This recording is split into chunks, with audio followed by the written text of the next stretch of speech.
The remaining week of rest passed in a blur. Anthony went to class, slept, and wasted the rest of his time on his phone and laptop playing games.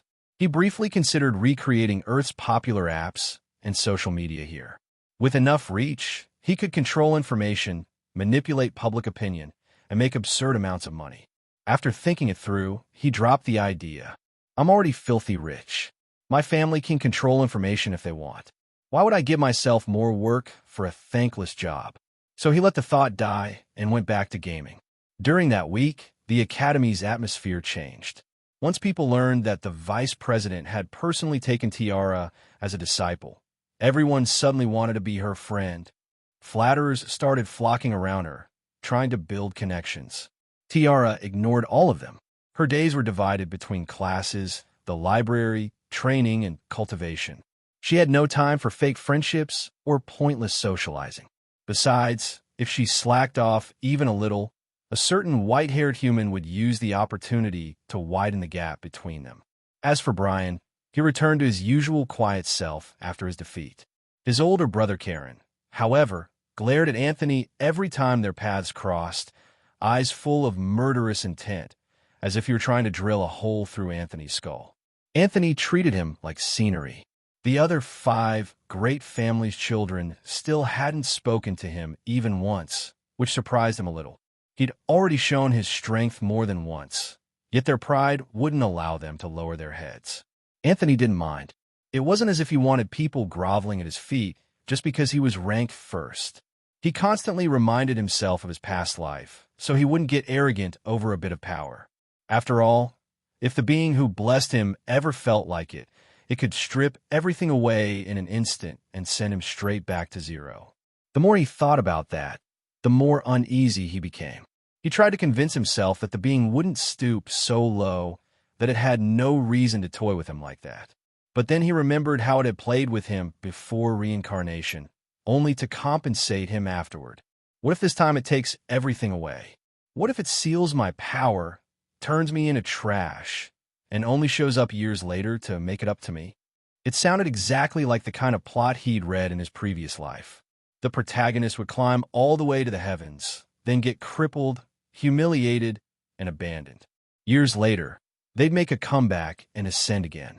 Anthony was already on his way up. He had zero interest in reascending. No amount of compensation would make it worth the humiliation. The shame of falling from first place, the disgrace he'd bring to his father and grandparents, and worst of all, the disappointment in his mother's eyes. For her sake alone, he was willing to burn the world. These thoughts haunted him. Night after night, he lay awake, staring at the ceiling. On the rare occasions he did fall asleep, he was jolted awake by nightmares of becoming a cripple and losing everything. Sometimes the Demon King or Dragon King swooped down to kidnap him for his handsome face. Other times, he saw the heirs of the 5 families smiling as he fell from grace, Brian returning for revenge, and the Academy expelling him because he was useless. He's overthinking again. Please ignore him and let him wallow in his delusions. The last few days of rest were mentally exhausting. Anthony actually regretted taking a break at all. If I just kept studying bloodlines and physiques, or kept cultivating, I wouldn't have had time for all this nonsense. In a fit of irrational resolve, he swore off vacations entirely. He's just being dramatic. Give him a while, and he'll forget this promise too. Luckily, his thought compartment skill continued passively signing in for him, or he might have forgotten even that. After a few days of spiraling, he finally calmed down. His anxiety faded, his sleep returned, and before he knew it, he was sleeping like a baby and waking up with a relaxed smile. Somewhere in a hidden location, in a place where the air itself reeked of pure chaos, a man sat upon a throne shrouded in darkness. Any ordinary living being who stepped into that chamber would be corrupted on the spot. From the shadows, another figure emerged and dropped to one knee. A mask covered his face, hiding all expression. "Have you compiled the list of prodigies?" the man on the throne asked. "Yes, leader," the masked man replied, offering a file with both hands. "I prepared a list. I'll dispatch assassins after them." The leader opened the file and read in silence. His fingers tapped lightly on the armrest as he fell into thought. Send peak master rankers after the rest as soon as they leave the academy, he said at last. As for the boy from the Null family, send 5 peak grandmaster rankers. He closed the file with a soft snap. The talent of this generation is too great. We cannot afford mistakes. The masked man felt his blood run cold. These students were, at best, barely A rank. Once they stepped outside the academy, they'd have no direct protection. Even an SS rank assassin would be overkill. But peak masters? Peak grandmasters? That was like using a warhammer to squash an ant. Still, he didn't dare question the order. Yes, leader. It will be done the moment they step outside the academy, he said, then vanished into the shadows the same way he'd appeared. Back at the academy, Anthony sat on his balcony, sipping juice and enjoying the breeze. He had no idea any of this was happening. The cult's information on him came from their spies' reports during the entrance exam. They didn't dig deeper than that. If they had, his skill, the perfect one, would have alerted him to the investigation. But since they acted only on surface information, he remained blissfully unaware. Not that it would have changed much. If anything, knowing there was a bounty on his head would have just made him excited. Finally, a proper flag. After relaxing for a while, he set his cup down, stood, and stretched. His rest period was officially over. He went back to his room and sat cross-legged, exhaling slowly. It's time, he muttered. A clone formed beside him. Anthony gave it a list of tasks to complete, then his real body vanished from the room. Time to get back on my grind. Anthony appeared in his divine realm once more and drew in a slow breath. The mana here vibrated around him like it was excited to see him again. He teleported straight to the house he'd bought from the system and began preparing for seclusion. In the outside world, he would be gone for 6 months. At his usual 1 to 5 time ratio, that would give him only 30 months inside the realm, barely 2.5 years. That wasn't nearly enough to digest all the knowledge he'd accumulated. So he cranked the time dilation up. This time, he raised it to 20 times. 6 months outside became 120 months inside the realm. 10 full years. I might be able to process everything with that. Maybe, he thought. First, though, he needed to raise his cultivation to master rank, then pour the rest of his time into the knowledge he'd received. Leaving the house, he walked to a quieter part of the realm, where lush trees swayed in a gentle breeze. He sat beneath them in a lotus position, inhaled deeply, and began cultivating. He didn't have a second to waste. 6 months of real-world time passed. When he opened his eyes, a faint smile tugged at his lips. His physique and bloodline truly were absurd. He had reached the peak of SSS rank and stood 1 step away from the Master Realm. Anthony opened his system shop and scrolled through the list of resources. No point wasting months on a normal breakthrough when I have a physique built for a perfect foundation, he thought.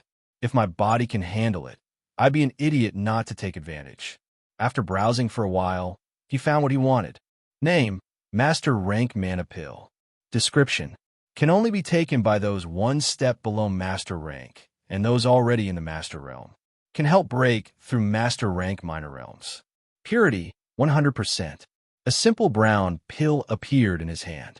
This pill existed in the outside world and could be bought with money or mana crystals, but nothing there came close to the purity of the system's version.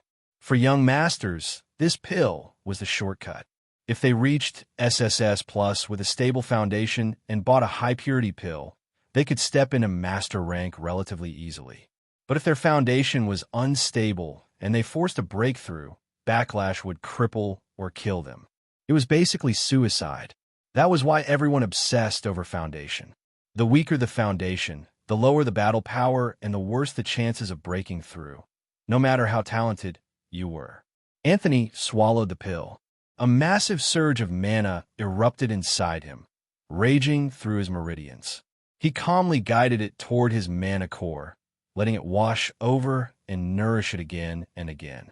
A week later, he broke through. He'd finally entered the master rank. His aura erupted out of him in a violent wave. Trees were ripped from the ground and tossed aside, but the divine realm calmly repaired itself, restoring everything as if nothing had happened. When his aura settled, Anthony opened his eyes, grinning. He had stepped beyond what many powerhouses casually called the mortal realm. From F to SSS rank, plenty of old monsters like to lump everyone together as mortals. It doesn't mean there's an actual mortal rank. It's just their way of calling everyone below them babies. He reopened the system and looked at the pill's description again, then smiled and bought several more. One by one, he swallowed them and dove into cultivation, pushing his realm higher while carefully stabilizing it each time. 2.5 years flew by. When he finally opened his eyes, he let his aura surge out freely. Even the wind and sound itself seemed to refuse to come near as his presence unfolded. Anthony had reached the peak of Master Rank. Master Rank, level 9. He'd simply abused his perfect foundation and flooded himself with resources, then cultivated like a madman to balance everything out. His physique made it possible. Without that physique and his cultivation manual, swallowing pills like that would have blown him to pieces. The two worked together to make something completely unreasonable into reality. If anyone saw how he'd cultivated, they'd go insane with envy. Every major power would try to capture him for his secrets. Even the Null family would be in danger of destruction if his existence became widely known. In this world, even masters killed their disciples, and parents betrayed their own children if it benefited them. Sympathy was for the weak.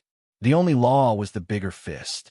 With just his bloodline, Anthony could have had impressive cultivation speed even without the physique. But he knew better than to compare the two scenarios. The gap was too big.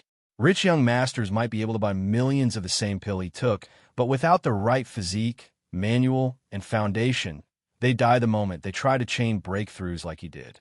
He was tempted to buy the Grandmaster rank version of the pill and keep going, but stopped himself. No, if I focus only on rank, I'll lose my balance. Cultivation and knowledge need to rise together. An imbalance could get me killed in a real fight. Besides, 3 years had already passed. He had only 7 years left in this seclusion to study mana, elements, and weapons. There wasn't enough time to waste. He decided to split it, 3.5 years for magic, the rest for weapons. The first 3.5 years disappeared in a blur of spell formulas, elemental theory, and endless practice. He focused heavily on his current elements, especially the void element. It was too tricky and dangerous to use carelessly. Even though he was already proficient, it still felt lacking to him. So he kept grinding. Even after all that time, he hadn't finished digesting all the knowledge on magic. Instead of feeling depressed, he just adjusted his expectations and moved on. Switching over to weapons, he threw himself into training again.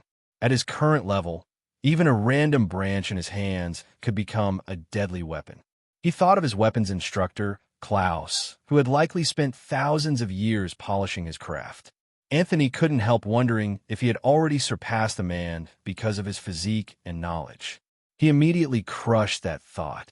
Don't get arrogant. Not now.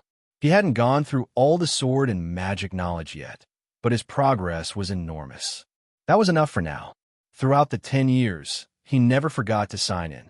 The rewards piled up to the point where he didn't even know what to do with them. Should I auction some of these off? He wondered as he walked back to the house. Why bother? I have a family I can give them to for free, or I can sit on them until I actually need them. He chuckled to himself. Speaking of auctions, I still haven't triggered any auction arc like those novel protagonists. But then, why would I go to an auction when I can buy any resource I want without lifting a finger? Shaking his head, he headed for the shower. After a long, hot bath and a short session of admiring his own reflection, he got dressed, adjusted his clothes, and allowed his body to fade. A moment later, Anthony disappeared from the divine realm. Hey everyone, Firescale Audiobooks here. If there's a novel you'd love to hear more of, you can support us on Patreon or Ko-fi. Depending on your tier, I'll make extra parts just for the stories you're most excited about. Usually I can only upload 4 to 5 parts of each novel, but with your support, we can go beyond that. And of course, don't forget to hit subscribe. It helps more than you know. When he appeared, he looked around and felt like he hasn't been here for ages. He felt nostalgic. It might have been 6 months in the real world, but it's been 10 years without civilization for him. He could only talk with the system. After adjusting for a while, he looked at his clone who was sleeping away like a baby. He didn't know what to say to this clone. The clone seemed lazy. The clone also slept a lot when he entered the divine realm for the first time almost 6 years ago. He shook his head and canceled the skill, and the clone's memory flowed into his mind. After looking through the memories, a vein bulged on his forehead. He clenched his fist. He felt like summoning the clone and punching it. It turns out the clone went to the classes that were held, but it did nothing but sleep throughout. It slept and spent some of his point on a lot of food. His clone was literally on vacation during his absence. He was like a lazy young master. The clone behavior made rumors to fly around that he is lazy and the rank 1 wasn't much. Many people started looking forward to the midterm exam so they could steal his rank. The reputation he suffered to build up by acting cool, and all that was rendered useless within the span of 6 months by the clone. He sighed. He didn't blame the clone. He too had a lazy side.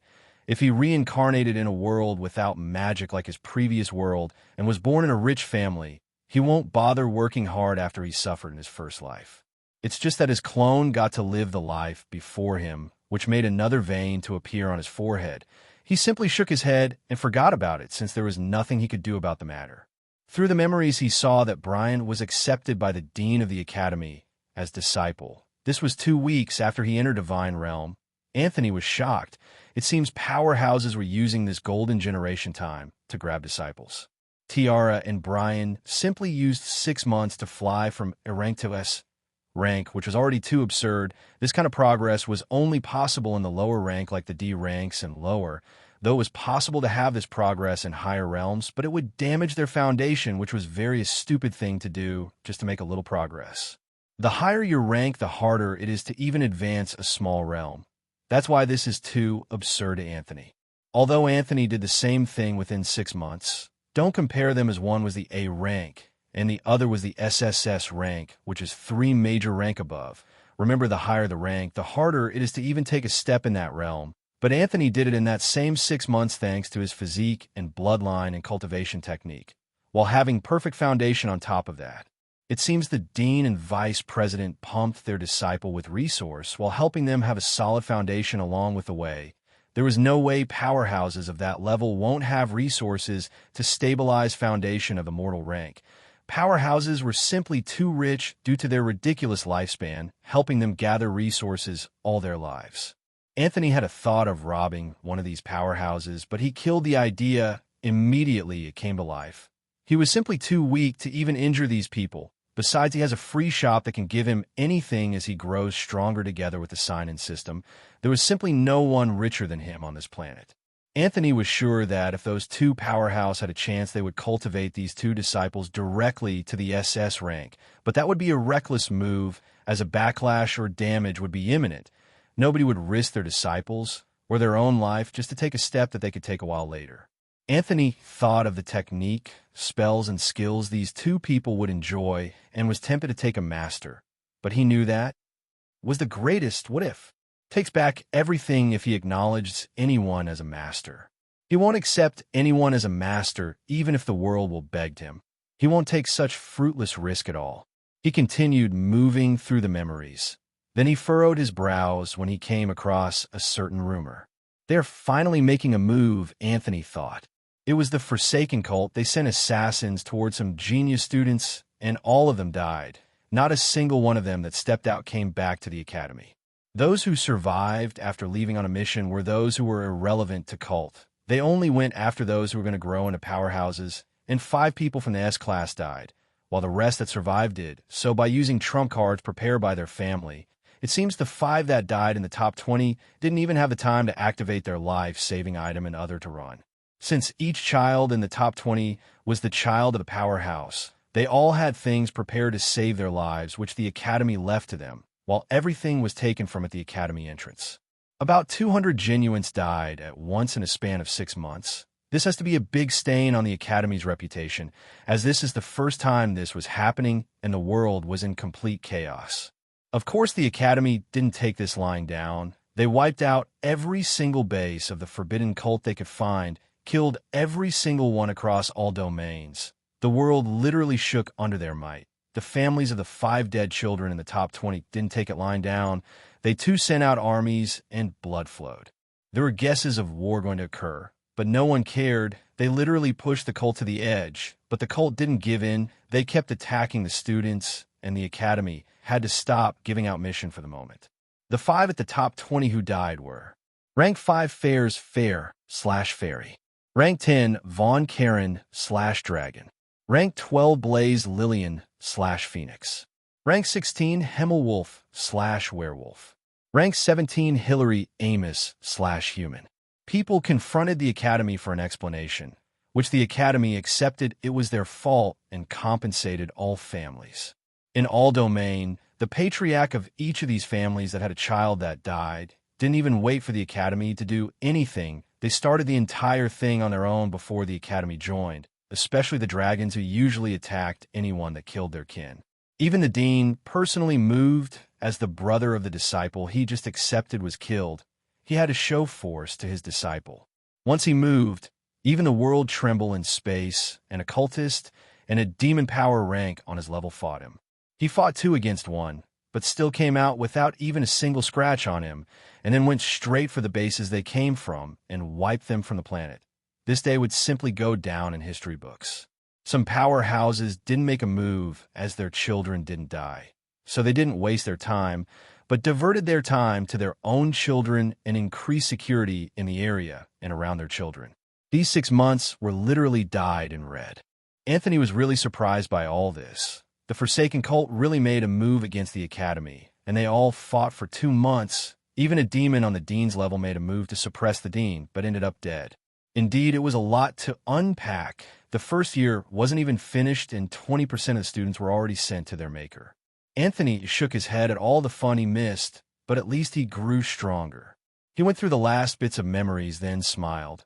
At least the clone completed something during its time, Anthony thought. The mission he gave the clone was to look for 10 extremely weak people who are being bullied, but are very strong-willed that he would accept as his subordinate using the blood servant skill. He would only be accepting humans and saw no need for other races. Others might choose other races due to their stronger body and bloodline, but his bloodline servant skill made all that pale in comparison. The clone found 3 girls and 7 boys who met the criteria. Anthony planned on meeting them after the midterm exams and see if he could convince them. If they decline, he would just wipe their memories of what happened and leave. The written exam will happen before the midterm break, while the battle aspect happens after the midterm break. Anthony took note of these people and planned to meet them later. Then he threw them at the back of his mind. Then he went to sleep because it was already 2 a.m. in the morning when he arrived. He woke up the next day, showered and wore fine, exquisite black and golden linen cloths, then hung his katana on his waist and left. He went straight for the cafeteria, which where he spent over 200 points eating a sumptuous meal. This was the first time he was eating here. He usually buys food from his system shop, but he already spent almost every point on this master rank pill that he ate like biscuits. The academy food was extremely good. It was worth the point. Only rich people could afford it, and some even spent more. Some didn't spend it all since they had less need for such things as they grew stronger, so they didn't want to waste their points. Anthony walked to the mana control class, which was held by Professor Kevin. When Anthony entered, they all looked at him, then moved their gazes as they all got used to his face. Some even looked at him with disdain. Anthony didn't care about all this. He simply sat down and looked out the window, as usual before the clone took over and started sleeping like a log. Professor Kevin walked into the classroom and looked around with his blood-red eyes. He could feel everyone's progress in every aspect. Some broke through minor ranks, some didn't. Some had higher mana control and elemental control. Everyone was simply a genius here, so every single one of them made progress in an aspect at least. Kevin's gaze landed on Anthony, who he couldn't see through even until now. Only that the mana around him seemed calm like obedient children and didn't jump around. Although Kevin didn't see it, he could feel it. His intuition he has honed for thousands of years wasn't a joke. H could sense that Anthony's strength has increased again, but he couldn't tell how much more compared to other students. He could still see Anthony radiating the same F-rank aura like he did since he entered this academy, which he refused to remove. Although professors guessed he was at the A+ rank during the exam, but no one was sure as that was merely a guess. They were only able to make this guess cause Anthony fought at that level and a bit above, since geniuses always fight above their level. After making eye contact with Anthony, Kevin shook his head at this monster that wasn't supposed to be in human domain. But there was nothing he could do. He won't ask about Anthony's progress, as that would be overstepping. Kevin just simply started the class on mana and the element, which went on for hours. Anthony could understand his clone's predicament during this class. After the class ended, the Titan brothers walked up to him and greeted. "Hey, Anthony, you didn't sleep today. What a miracle that was," Bringer said. Even though he didn't sleep, he looked out the window the entire time. "So it's not a complete miracle," replied Ryder. "You better train Anthony. I can tell that Tiara and Brian have gotten much stronger due to the dean and vice president accepting them as their disciple. Their progress is simply off the charts at this moment," said Bringer. Anthony looked at this two Titan who were worried about him and laughed and said, "Don't worry, if they court death, I would just grant it for them. People I have defeated once are forever defeated. Besides, it seems I was too soft the last time, and they're starting to get ideas now. They made some little progress." Veins popped on TR and Brian's head as they heard this from their seats.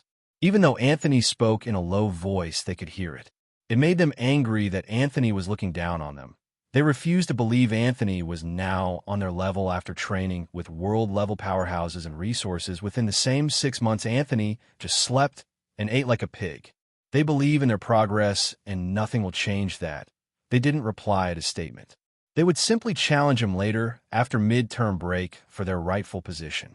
Anthony went for the Demon class and Beast class, which taught them all beast and demons that has been studied with their various weaknesses. And as usual, Anthony just dazed out the window during these two classes. Anthony didn't attend the weapon class, since he already graduated from the class.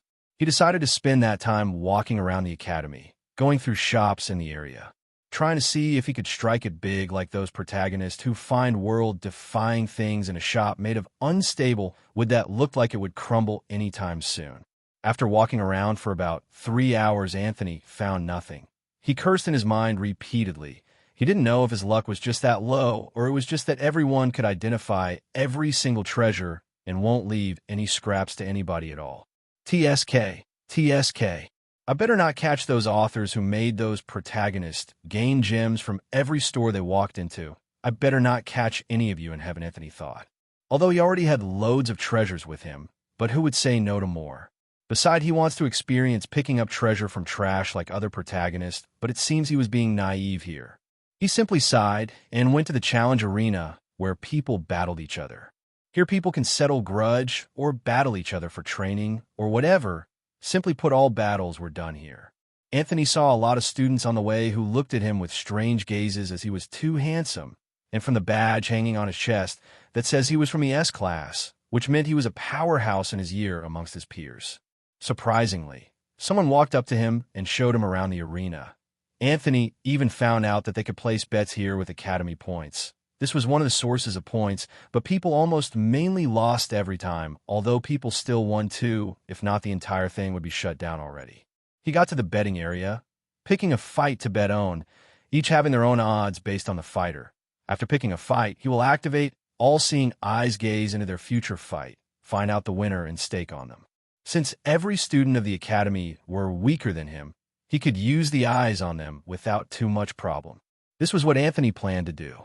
After betting throughout the fights, Anthony left with 2 million points, making the manager nearly vomit blood. He could have one more cause, why not? But he was stopped by the manager, saying he has reached his winning cap for the time. Anthony left with a smile on his face as he went back to his room, feeling that even professors were poor compared to him. Of course, this is just his imagination, as there is no way he would be richer than professors who have been in the academy for years at least, and some staying for thousands. After entering his room, he pressed his phone for a while, chatted his parents and the house guards, watched some movies and news, then he slept off since he had nothing to do again. 10 days has passed since Anthony returned from the Divine Realm and was lazing around. Students spent all their time in the library and reading through the semester topic table given by the professor. They were all reading as the time for the written exam was here, and today was the day for the exam. Many people were tense. Some were confident, as they had been reading since the very beginning. Currently, everyone was sitting together in one large hall for the examination, which was scheduled to begin by 10 a.m. Although not the same professor taught everyone. Same lesson was given, so they have the same question. When it was time for the exam to start, Kevin walked into the exam hall with stacks of paper in his hands. Some of you may not know me. My name is Rave Kevin. I am in charge of the S class and will be the supervisor of this exam. As usual, any form of cheating means expulsion and nothing more or less. So if you want to cheat with any of your ability or skill or spell, make sure I don't catch you. Of course, in a world full or magic, there will be skills which people might use to cheat, but they're always being caught by the professor, as the academy was like a nest of powerhouses and not to be underestimated. Kevin threw the paper and used mana to control each paper to land in front of each student and was face down. After everyone settled down and was ready, "You may begin and stop 5 hours from now, which is 3 p.m., said Kevin. Everyone started writing the answers they knew furiously, and immediately, least they forgot the answer. Some bit their pens, some bit their nails while thinking and looking around for who to ask or cheat from. Of course, many races have better physique, which gave them better eyesight, that they could see further, thereby seeing answers that was written even in the tiniest form. But this was useless, as the academy uses a special type of paper where anything written on it automatically disappears immediately. So nothing could be seen by anyone. This exam comprised of all courses and lesson given, ranging from history lesson to the beast lesson, demon lesson, mana control, elemental control, and more. That's why the exam is taking 5 hours. Anthony knew answers to the mana control and elemental control due to the knowledge of his bloodline, together with demon and beast lesson because of the reward from the sign-in reward given a while back. He wrote the answers immediately without wasting time. When he got to the history part and the rest, he didn't know them all, since his clone only slept at all time during classes and didn't even go to the library to read, but spent the point in the cafeteria. He simply activated authority of information and got the answer he needed, then wrote it down on the answer sheet. Anthony spent a total of 3 hours on his answers, as they were simply too much. He flipped over his paper, then slept off like his clone usually does. Kevin looked at all the students who had different faces. Some felt cheated, some felt like taking a shit, some were sweating that their clothes were already wet. Some were calm too, as they had read enough and prepared well. Kevin looked at Anthony's direction and saw him sleeping. Then he shook his head at this human boy he still didn't understand till now. Although to others Anthony has become lazy and has been slacking off, to him he refused to believe such a thing, as he believed the human boy could not be so simple after possessing such eyes like he did. He had kept special eyes on Anthony to see if he would see him use his eyes during the exam. But Anthony didn't use it at all. Anthony already expected this when the history questions choked him, so he used authority of information instead. The professor already knew he had special eyes before when their eyes clashed. Who is to say he won't catch him if he uses it here? So Anthony simply didn't use it at all and opted for his authority. Kevin was quite disappointed that Anthony didn't use the eyes to cheat. He wanted them to have a clash of some sort. Then he could find out more about Anthony's eyes in exchange for not expelling Anthony for cheating, because he too has used his special eyes to cheat during his time as a student. When the time was up, the paper burned by itself and disappeared from their sight. Everyone left the hall, some crying, some too tired to even talk or complain. Everyone just went back to their room to cry or jubilate that exams were over. Anthony got to his living room and sat on the couch.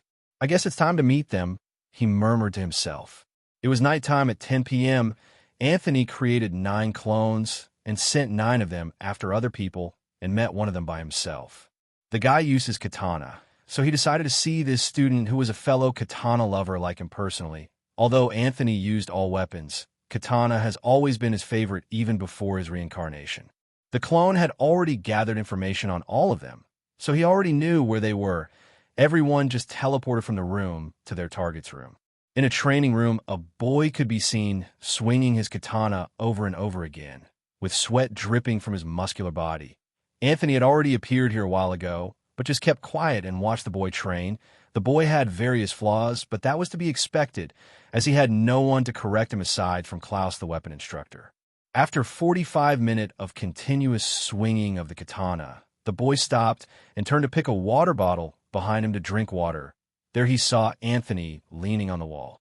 He immediately raised his katana and took a defensive stance, immediately ready to attack. Anthony smiled at his reaction and liked it. The boy didn't bother talking and went straight to defense. This is the real way of the world, instead of asking stupid questions like "who are you?" without putting up even a defensive stance. "Calm down, bruh. This isn't a death match. For my handsome face you should know me," Anthony said while hyping up himself. "Why are you here?" asked the boy as he dropped his weapon, knowing it was useless if Anthony decided to make a move. "I've seen you get bullied for a while now, but you refuse to bow down to your bullies. Besides, you have a strong will and dedicated to training. I've taken a liking to you and would like to take you as my subordinate." Anthony didn't bother beating around the bush and just went straight to the point. He didn't need to sweet-talk anyone into working for him. If they refused, he would let them be and won't speak on it again, as he would wipe their memories immediately they decline. The boy looked at Anthony for a while, with various thoughts going through his mind. He knew that becoming a subordinate of the heir to the Null family was a very huge opportunity that many won't even question, but he didn't jump on the offer immediately. He asked, "Why me?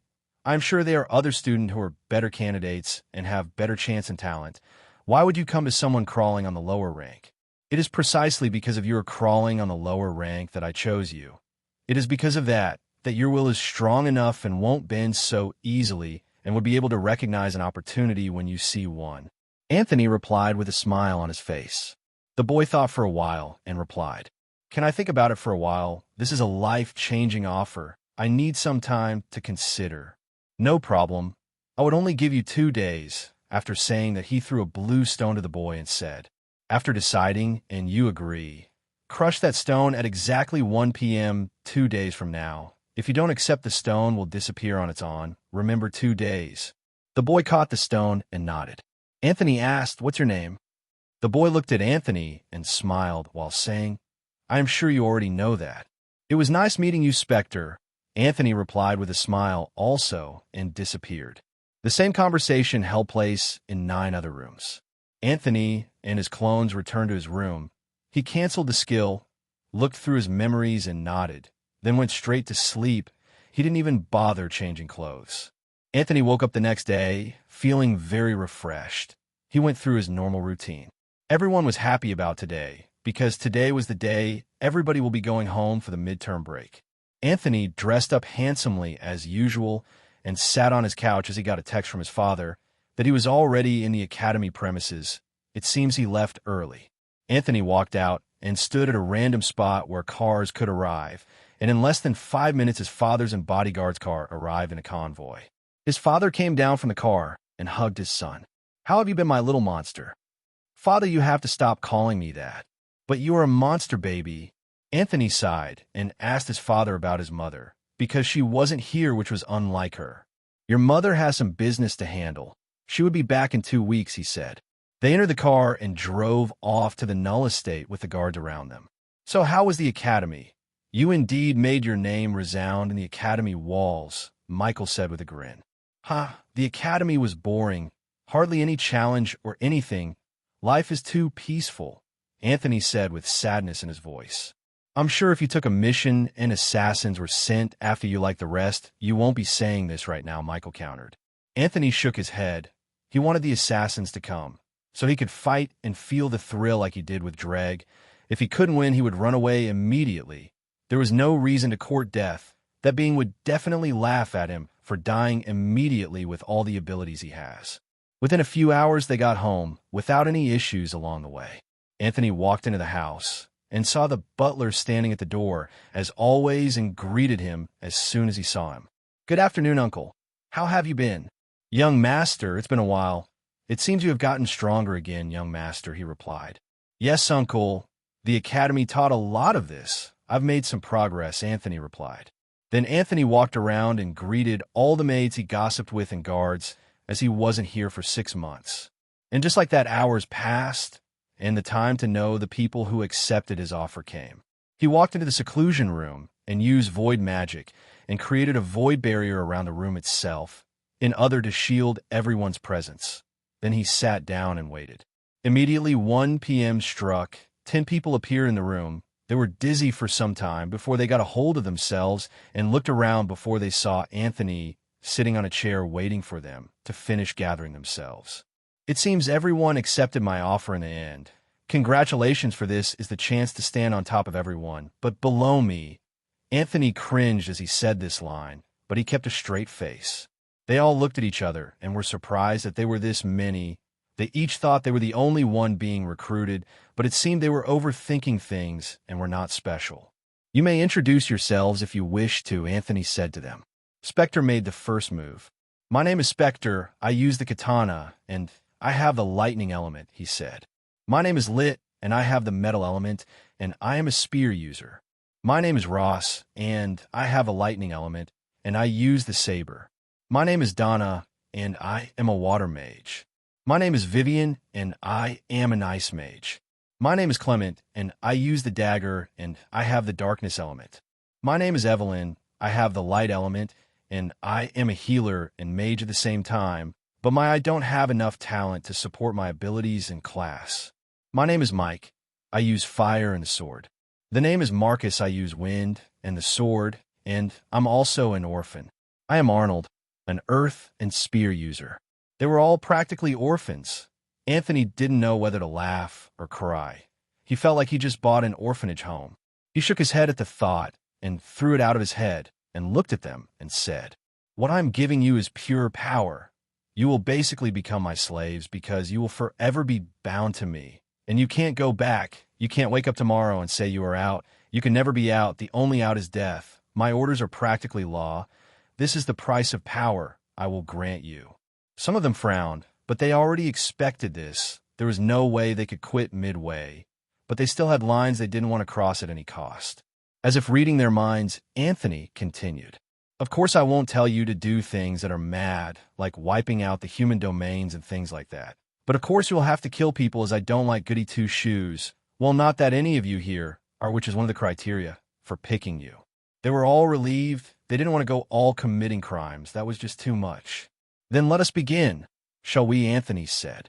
Then Anthony snapped his fingers, and they all disappeared from their place.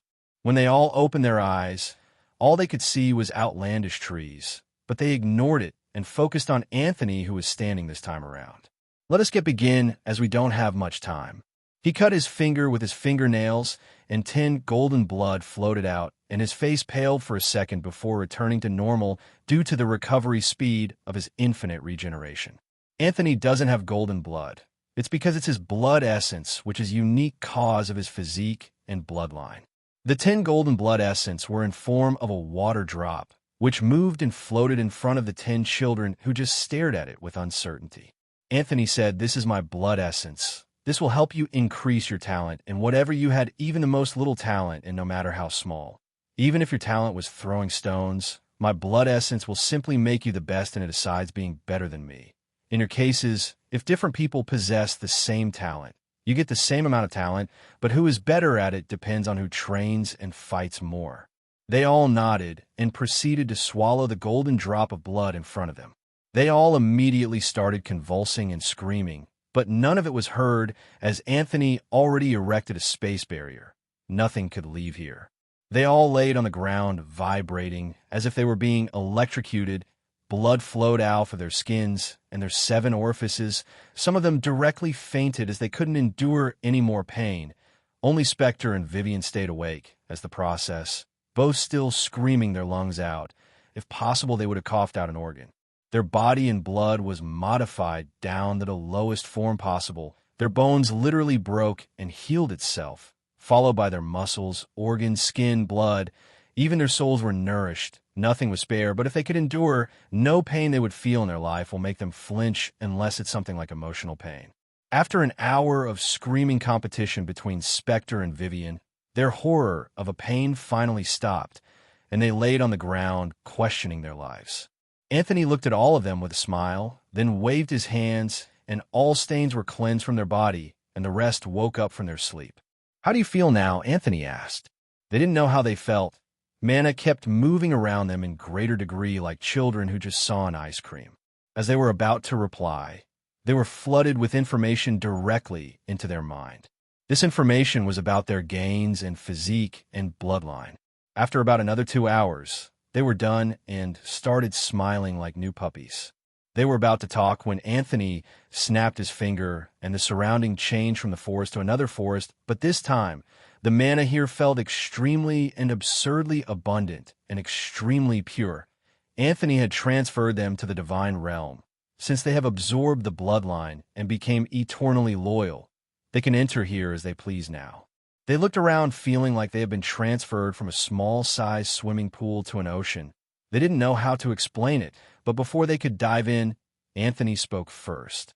What you are feeling is the primordial mana, which is the purest form of mana that has existed since the concept of mana, and this place is my personal realm. No one is able to enter here unless they are absolutely loyal to me and me alone. But we haven't signed any mana contract at all since we arrived, sir, said Evelyn the Light User. My blood is basically a contract. As you drank it, you became my subordinate. Forever you can't betray me. I won't go into the details, Anthony replied, refusing to explain. Well, take a look at yourself, Anthony said, smiling as he waved his hand and used ice magic to create a mirror. They were all shocked as they saw their faces. They didn't know what to say. They were simply too handsome and beautiful. Even the vice president and dean paled in comparison to such face they possessed.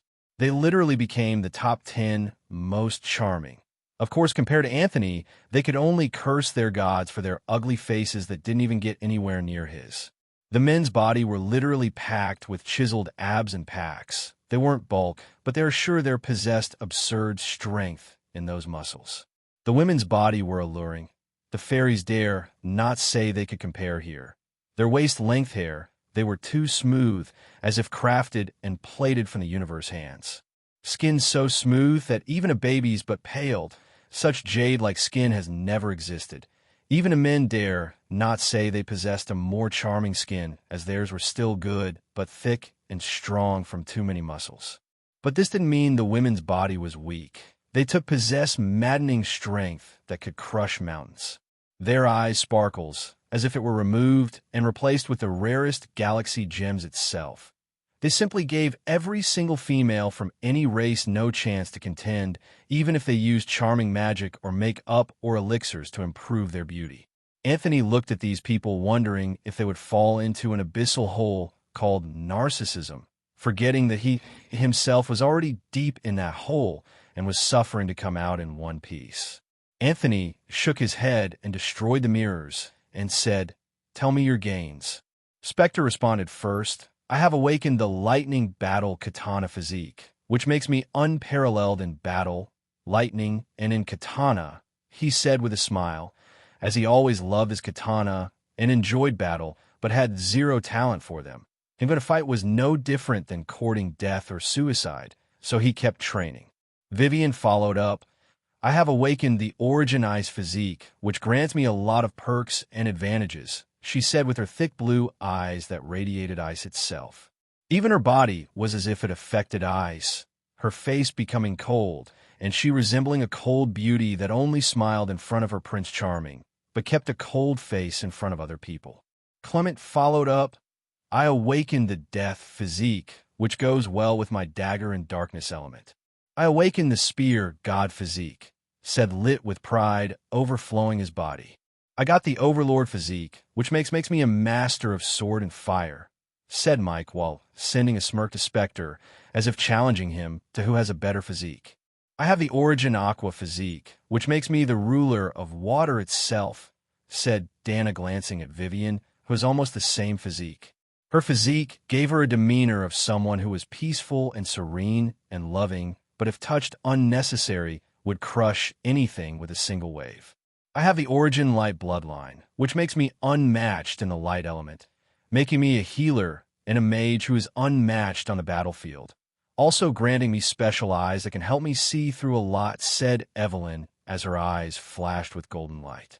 "I awakened the forbidden Saber Lightning physique, granting me dominion over Saber and Lightning, as their ruler Ross said. I awakened the sword, celestial physique, said Marcus. I awakened the universal spear physique, said Arnold with a smile, sending a glance to Lit as they stared at each other, wanting to clash weapons. Congratulations to you all. Now I will begin with some small explanation of some things, Anthony said.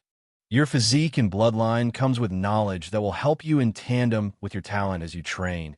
As you progress, you unlock more knowledge and depth of your bloodline and physique. Anthony began his explanation immediately. As El already said, this place is a divine realm. The time in here can be adjusted to be 100 times slower at the maximum compared to the outside world. You will train here for basically 100 months with each other, which entails cultivation and training your weapons and elements and everything in that 100 months. As for those of you that have friends, I have sent out clones of mine that look like you to interact with whoever that is friend and would be weird if you disappeared. So no need to think about anything as I got everything covered already. 100 months here is basically 8 years. It will be hard talking to yourself for 8 years, but I have no choice. If I want you all to catch up and be able to help me in the future, so a trial of solitude is one you must pass to help me. I too will be here with you, as I too have knowledge from my physique to digest and all that, so I will be here, but don't disturb me if it's not important. We would leave here a week before the midterm break ends, so you all can adjust back to the normal civilization. Of course, I have no need to say this, but you are not to say to anyone what you experienced today, not even to your least trusted people. After the training section, I will grant you some skill that can help you in some ways. Any questions? Anthony said. Ross raised his hand, and Anthony nodded. Sir, how are we to address you in the academy? Should we act like we know you, or we shouldn't talk to you? You can ignore me for the first 1 week after the academy resumes. Then from there you can talk to me once in a while and become friends from there. Of course you can become friend with others, but you should know your priorities. Vivian asked, Sir, what if people asked where we gain such power and everything? What do we say? And what if some people want to accept us as disciples? Anthony laughed, as he already had plans for all this. So he just replied, You don't need to worry. When it's time for the academy, I will brief you all on everything for now. All you have to do is train, because I want to see you all in the top 10 ranking. Since there are 10 of you, it means there are only 9 spots. I wonder who would be the one ranked outside it, Anthony said with a smile. Also, don't call me sir. It feel very old. Call me boss when we are alone, and Anthony when people are around us. Then he gave each of them resources. He planned on pumping them with resources like he does with himself, but they don't have his physique, so he has to give them pills to solidify their foundation. Since the 10 of them were barely even D rank, the monthly spending points was enough to go round and able pump them. He didn't need to teach them anything. He gave them some information and advice and left. He knew their bloodline and physique will give them knowledge and everything, so he didn't bother teaching them anything at all. He also bought 10 of them small houses with the remaining point. Then he went to his own house and slept off. After waking up, he went through his normal bathing routine, then left his house and looked at the 10 of them and saw that they were still digesting information. Anthony thought that this might take them a while, so he called them, since their knowledge wasn't as vast as his. With the help of some skills, he can help them digest it fast. I will give all of you the same skills to help you progress faster with the knowledges, Anthony said, then gave all of them skill books, which were basically divine intelligence, 1 million thought compartment, accelerated thinking, and eidetic memory. These were basically the perks his bloodline granted him, but they were not up to the level of his own aside the eidetic memory. After that, he left them to their devices. The bloodline and physique gives them cultivation manual to match their physique and bloodline. Unlike him, who had to create a cultivation technique to match both his bloodline and physique together. Spectre could be seen swinging his katana from time to time. One moment it was a simply swing, then next it had the lightning element, and the next the katana would release a hum. Vivian in her own side, where she basically created a castle of ice and could be seen controlling mana exquisitely, digging deeper in her mana control and elemental control, trying one spell after another, trying to fine-tune it all. Her physique basically made her immune to the cold or ice attacks. Mike basically created a castle of fire. Anything that entered here would simply be burnt to ashes. He was swinging his sword as he moved at extreme speed as he left fire footprints as moved, but were immediately covered up by the environment since it was made of fire. Donna basically was under a sea practicing. They all rarely left their own place. The sea changed form from time to time. Sometimes calm, sometimes angry, sometimes alluring. Everyone were doing their own thing, pushing their self forward. Every once in a while they gather and talk as not to fall insane. After 8 years, they were all basically at the early SS rank. If not for the resources Anthony gave them, they won't be at this rank right now. They all gathered at Evelyn's place and talked as they ate their food. "Man, I can't believe I've been here for a long time. Feels like a dream," said Marcus. "After all this time, only a month would pass outside, which is crazy if you ask me," Arnold said as he sighed. "We have come very far unlike before. We progressed from D rank to SS rank in 7 years. Plus the knowledge we got from our physique that took a year to go through truly taught us a lot," said Mike. "It's all thanks to Boss we were able to come this far." "I owe him my life," said Lit. "You already owe him your life," countered Ross with a smirk. "I wonder how strong Boss is, if we are this strong. Besides, I'm sure with all these we can fight above our level," said Spectre. "Let's not compare ourselves to unknown things, or we might turn this happy mood to a depressed mood," Mike said with his mouth twitching, as he always wondered how strong Anthony really was to give rise to monsters like them. But he gave up on the topic. "Well, the boss will be here to pick us up soon as our 1 week is getting closer and closer. We should make our last preparations before he arrives here," said Spectre, as everyone nodded at his words. Anthony was busy shopping while the rest were talking about other things in the divine realm. He hasn't spent money since he came to this world, so this time he decided to go crazy. He bought cars, clothes, laptops, shoes, phones, and many gadgets he didn't need. He just wanted to know how it feels to shop without a budget and only going home because you're tired and contented, not because your account balance said so. Many people took note of him as they made way for him as they saw him walking and the amount of things the porter behind him carried. He spent over 3 billion corks today, and he was happy, smiling like a fool as he left the shopping district. Cork is the currency in this world. Anthony transferred everything to his storage space after he was done, entered one of the new cars he bought, and drove off with high speed while laughing like a fool in the car. "Ha ha ha! Is this what it feels like to be rich? No wonder the real rich people rarely go on shopping, because when you shop so much like this, you will easily get bored of it. But I'm still new to this. There is still so much fun to have," he continued laughing as he drove. About an hour later, as Anthony was driving, a magic circle suddenly lit up on the road, and Anthony and the car were teleported to another place. Anthony, who sensed that he had been moved to another place, smiled. He came out from his car and kept it in his storage space. 20 figure wearing mask appeared looking at him as if they had caught dinner. Of course, he already sensed them when he was still driving, but just played along like he didn't see them. There was no way they could hide the magic circle they place on the road. Such things couldn't escape his eyes. Even if it did, Anthony would still be able to sense it by seeing the movement of mana to know it was a spatial movement skill. Well, well, well, who knew the young master of the Null family would dodge us for a long time as we killed other students? "I guess geniuses really don't die easily," said one of them. Anthony looked around and counted them and assessed their mana rank and said, 20 people, 5 peak Paragon rank, 15 peak Grandmaster's rank. Isn't this a bit over the top, even for the Forsaken cult? "Well, you can't blame us, dearest young master. We thought you would be with some guards, so we just increased the amount of people we were sending. But it seems you are indeed without security, saving us the stress," said another one of them with a laugh. "It seems I will really have to fight this time," Anthony said with battle intent leaking out of him. "Huh, it seems the son of a tiger is still a tiger. Even when faced with death, you still want to battle. Respect to you," said one of the Paragon ranker. "That's enough talking. Kill him immediately." Immediately the word dropped. A dagger immediately appeared out of nowhere, stabbing at Anthony's neck, which was stopped by Infinity and Igra's sword moving from his shadow, stopping it. Both moved at the same time. The Grandmaster, who just made a move, was shocked and jumped back. Immediately, he felt a sense of danger. "It's been a while since I had a real fight. Shall we begin, gentlemen?" Anthony said.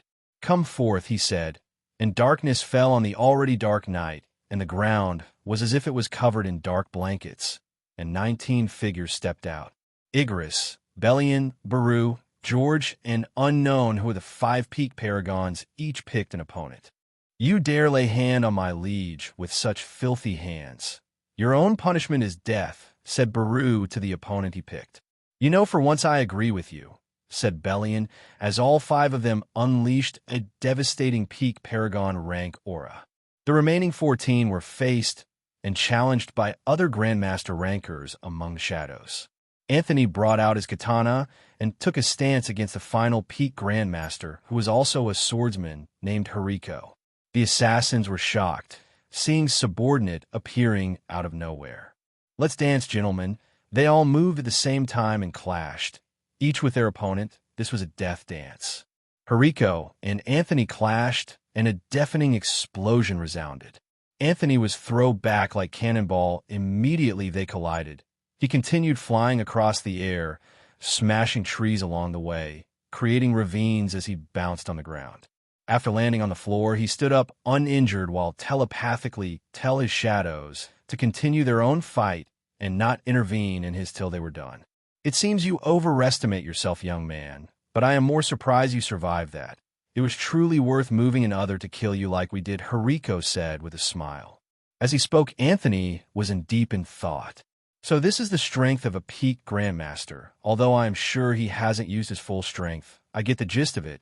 It seems today I will have to fight with everything I have, while aside my magic side. With this I can test the limit of my physique and try out some things I haven't tried before. Due to thought accelerator skill, Anthony finished his thoughts before Hariko finished speaking. Part of my disrespect earlier, I was testing out something, but now let's battle, see the end to this, Anthony said with his demeanor and aura taking a sharp change with a crazed smile on his face. Hariko blurred and appeared beside Anthony and swung his sword at his neck.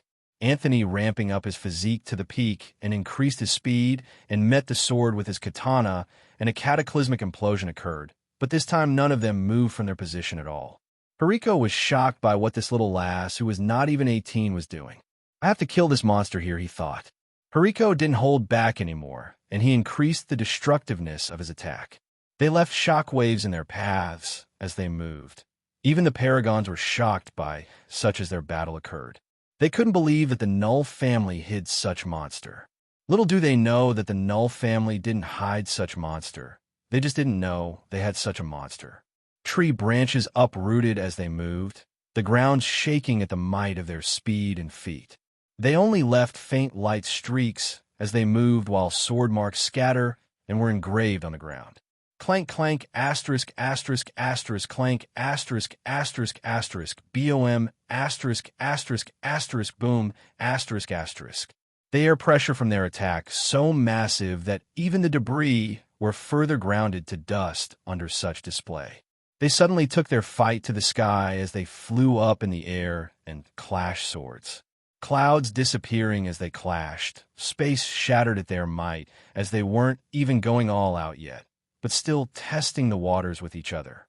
Anthony teleported behind Hariko and sent a kick to Hariko ribs as he was sent flying downwards and colliding with everything as the mountains even shook from the weight of the fall. Hariko stood up from the ground immediately, clinging to the little drop that dripped from the corner of his lips as he looked at Anthony with killing intent. Anthony landed on the ground in front of Hariko, with his battle intent still radiating with high intensity. Gone were all those playfully smiles he had whenever he fought. He won't let down his guards now for anything. If before Hariko just wanted to kill Anthony cause of the mission, now it was personal. He felt like taking Anthony's soul and torturing it till he died.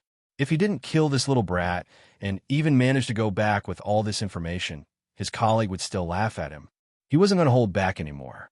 Although Anthony had many spells he could use to end this fight sooner, but he won't do that, as Anthony has turned into a battle maniac without him even knowing.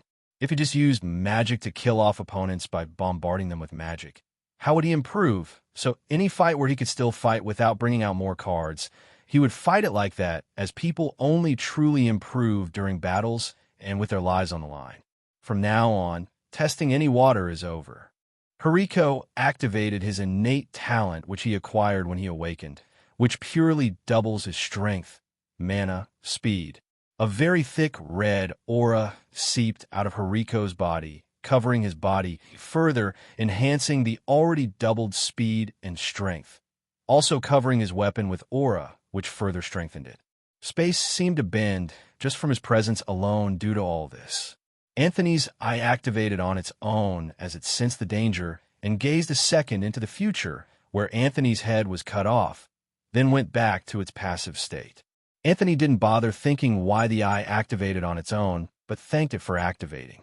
Anthony dodged as soon as he was back to the present. He moved by leaning sideways in an attempt to dodge, but his left hand was cut off, and he was sent flying like a broken kite. Hariko sped up and met Anthony, who was still flying backwards, and slammed his knees in Anthony's chest midair. Anthony was sent flying backwards further. He collided with trees, broke through mountains, and stopped after slamming on another mountain. "Master!" All the shadow soldiers screamed and moved to save Anthony. But before they could even take a step, Anthony commanded them through their telepathy while standing up from the stones and leaves covering his body. "Don't interfere unless I say so. Focus on your own fights and kill them immediately. Don't make me repeat myself again." He coughed up blood. His body was battered, bones broken. Even his chest was caved in. But his infinite regeneration he got from his sign-in system reward was already at work and healed him in 2 seconds. Even his hand regenerated immediately.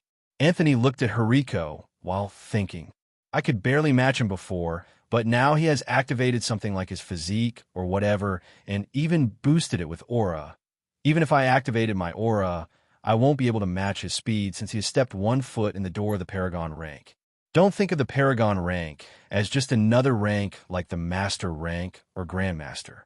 Even if Hariko has doubled his speed and strength and mana, even further boosting it with aura, at the end of the day, a true Paragon ranker just needs a slap to kill Hariko. Right now, in this state, Hariko can be considered a pseudo-Paragon, even though this is not an actual rank, but he is 1 foot already in that room. The difference between the Paragon and Grandmaster rank is no different than that between an SSS rank and F rank.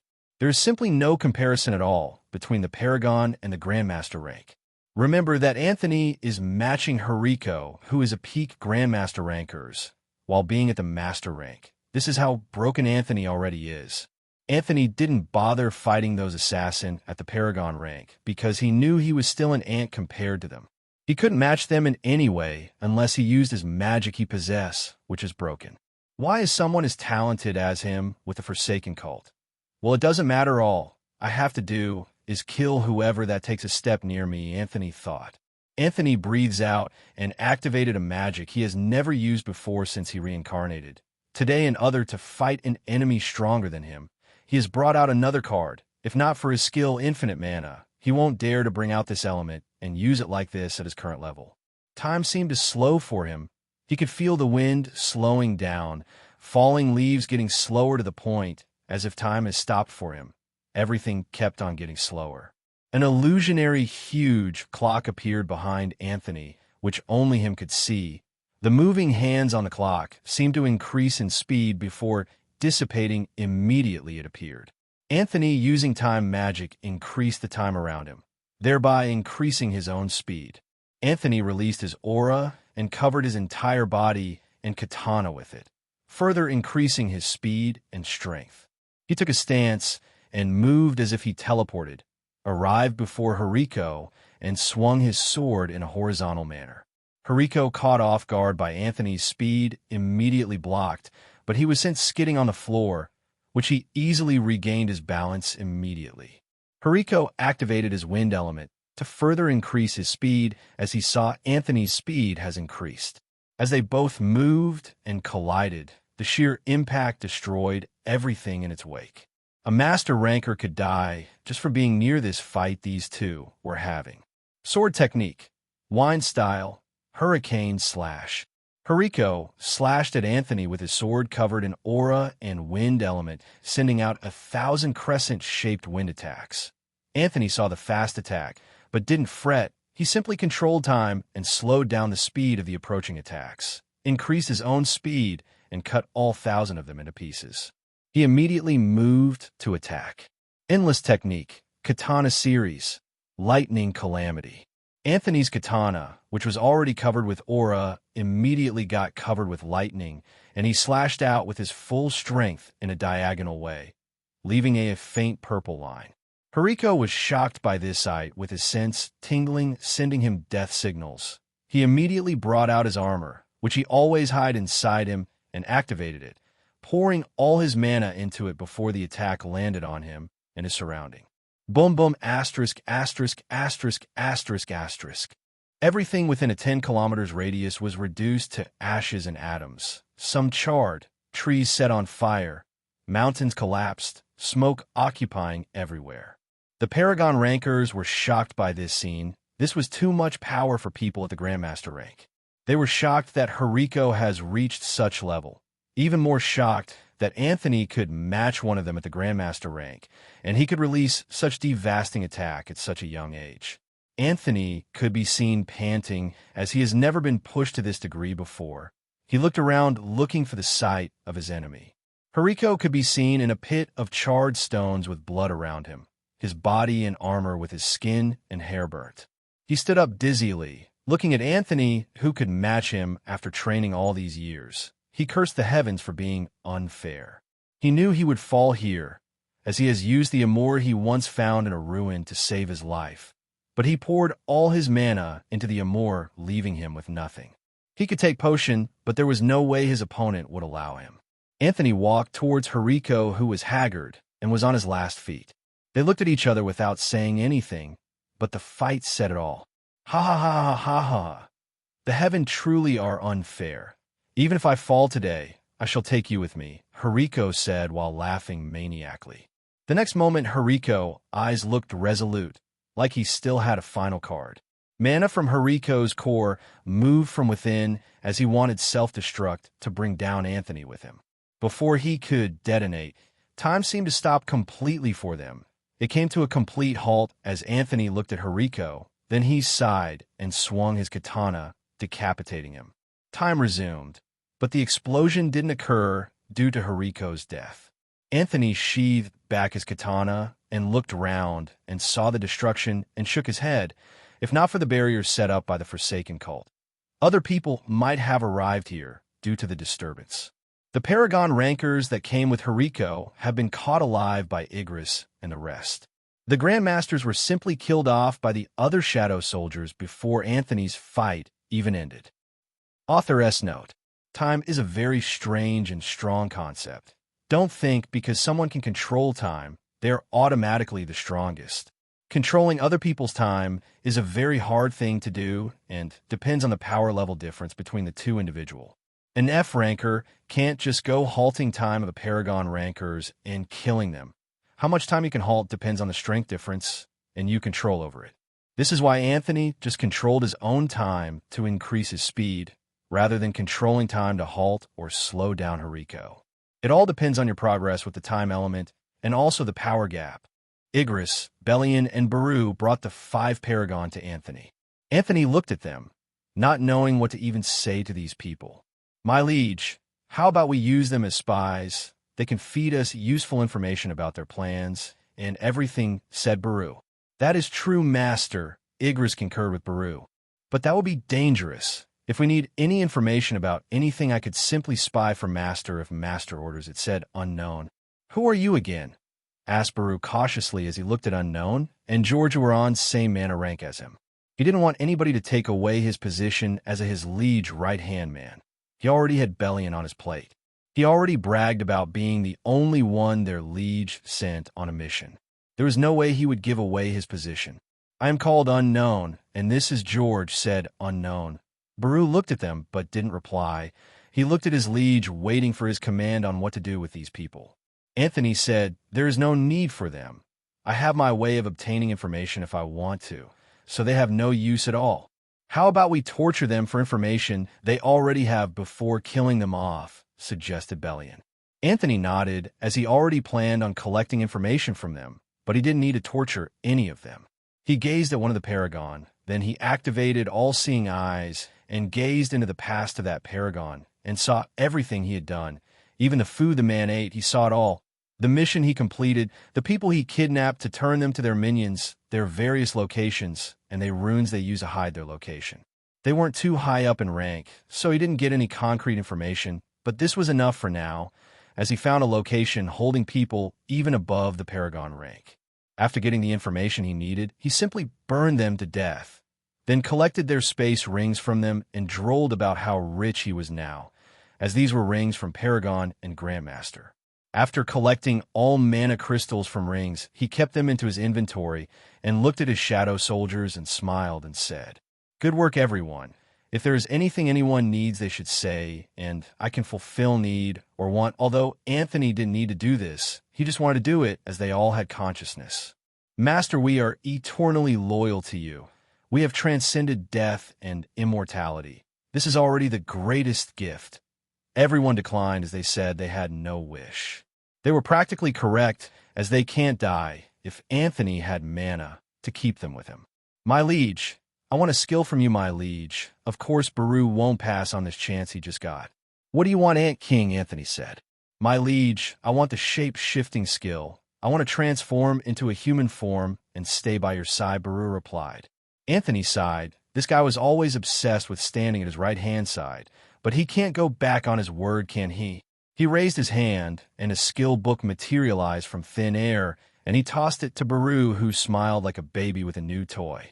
Baru immediately learned the skill. The book then disintegrated. The skill cost no mana to use. Even if it did with his soldiers tapping into his infinite mana, the skill could be used 24/7. Baru then shape-shifted into a tall man who stood at the 6 feet 8 inches height, with black hair that reached his waist with golden eyes, with chiseled face and a perfect jawline and skin. When Anthony saw this, he was speechless. Baru was simply too handsome. Even his recent 10 subordinate couldn't compare to such face Baru had. Baru wore a long black coat, with a black shirt inside, and black trousers with black boot on his feet. With gloves covering his hands and fingers, his entire body was covered in black clothing like he was representing death itself. Only his face and neck could be seen, as the cloth covered any other thing. "What do you think, my liege? I try to make myself as handsome as you, but it seems I couldn't, like someone was interfering," Baru said while looking at Anthony. "How can you be as handsome as me? This face was carved personally by that being. How can a mere skill dare to match it?" Anthony thought, but didn't say it out loud. "You look perfect if I say so. Your hair matching your cloth," Anthony said. Baru was happy with this, as he could now stand with his liege openly and didn't need to hide anymore. Anthony saw something on the right side of Baru's jacket. He looked closer, and what he saw made him speechless. Baru had carved his face on a jacket he wore. Anthony didn't know what to say to this Ant King. He was truly too stunned to speak. Should I take him to therapy? Anthony thought, but got rid of such useless thoughts. "Baru, why did you print my face to your coat?" Baru froze and said with pride, "My liege, this is to remember you. I will always be here to protect you, and everyone will know I am your right-hand soldier. Remove it, or I won't allow you to transform into the human form again," Anthony replied. Baru cried and begged Anthony, but Anthony paid him no ears, and with a broken heart, Baru removed Anthony's face from the coat. Anthony suddenly remembered the sword Igris usually used that was gifted to him. Then he opened the system shop and bought a sword for Igris. Name: Rakash's sword. A sword crafted by the primordial blacksmith god, using his life force as its main material. Then he threw it into the river of time to find the one who is destined to have it. Effects: 1. Grows with its owner. 2. Can return to its owner when willed, even if it's in another reality or sealed. 3. The sword possesses its own technique of all basic elements which the wielder would be able to use as the sword grows. 4. Can change size and design as willed by the owner. 5. Indestructible. He had already spent most of this month point on pumping his subordinate. He used the remaining to buy the sword for Igris. Anthony waved his hand, and the sword appeared on Igris's hand. The sword started vibrating with intense intensity upon contact with Igris, as it recognized Igris as its master with glee. Igris, who could tell the value of the sword just from contact, was too happy and showed happiness on his face, which reverted back to his normal face as if it wasn't there. He bowed and thanked Anthony, who just smiled, and told him to use the sword to the utmost and take care of it. "It's time to leave," Anthony said. "Go back into Shadow World. I will introduce you to everyone later, as you can't just appear from nowhere," he said to Baru, who just nodded, and they disappeared. Anthony looked at the destruction they had caused and shook his head. He simply just waved his hand, and time started moving backwards as everything moved backwards and into their place, taking the serene and beautiful forest it once had. He then opened his shop and was about to buy clothes, but bought something different this time around with his last point. Universal clothing. Effect. 1. Can shape-shift into other clothes and design the wearer wishes. 2. Indestructible. 3. Forever clean. 4. Soulbound. The cloth was simply just taking shape and design of other clothing. It doesn't act as a moor for Anthony because of its indestructible effect. When Anthony is attacked, he will suffer damages alone, but the damages won't bother the cloth. The cloth won't shield him from anything. It's just a normal cloth, but can't be torn apart. Anthony casted a spell and cleaned the sweat and every dirt from his body. Then he changed the universal cloth to the design of the one he wore before the fight. He then teleported out of the forest and appeared in a corner in the shopping district.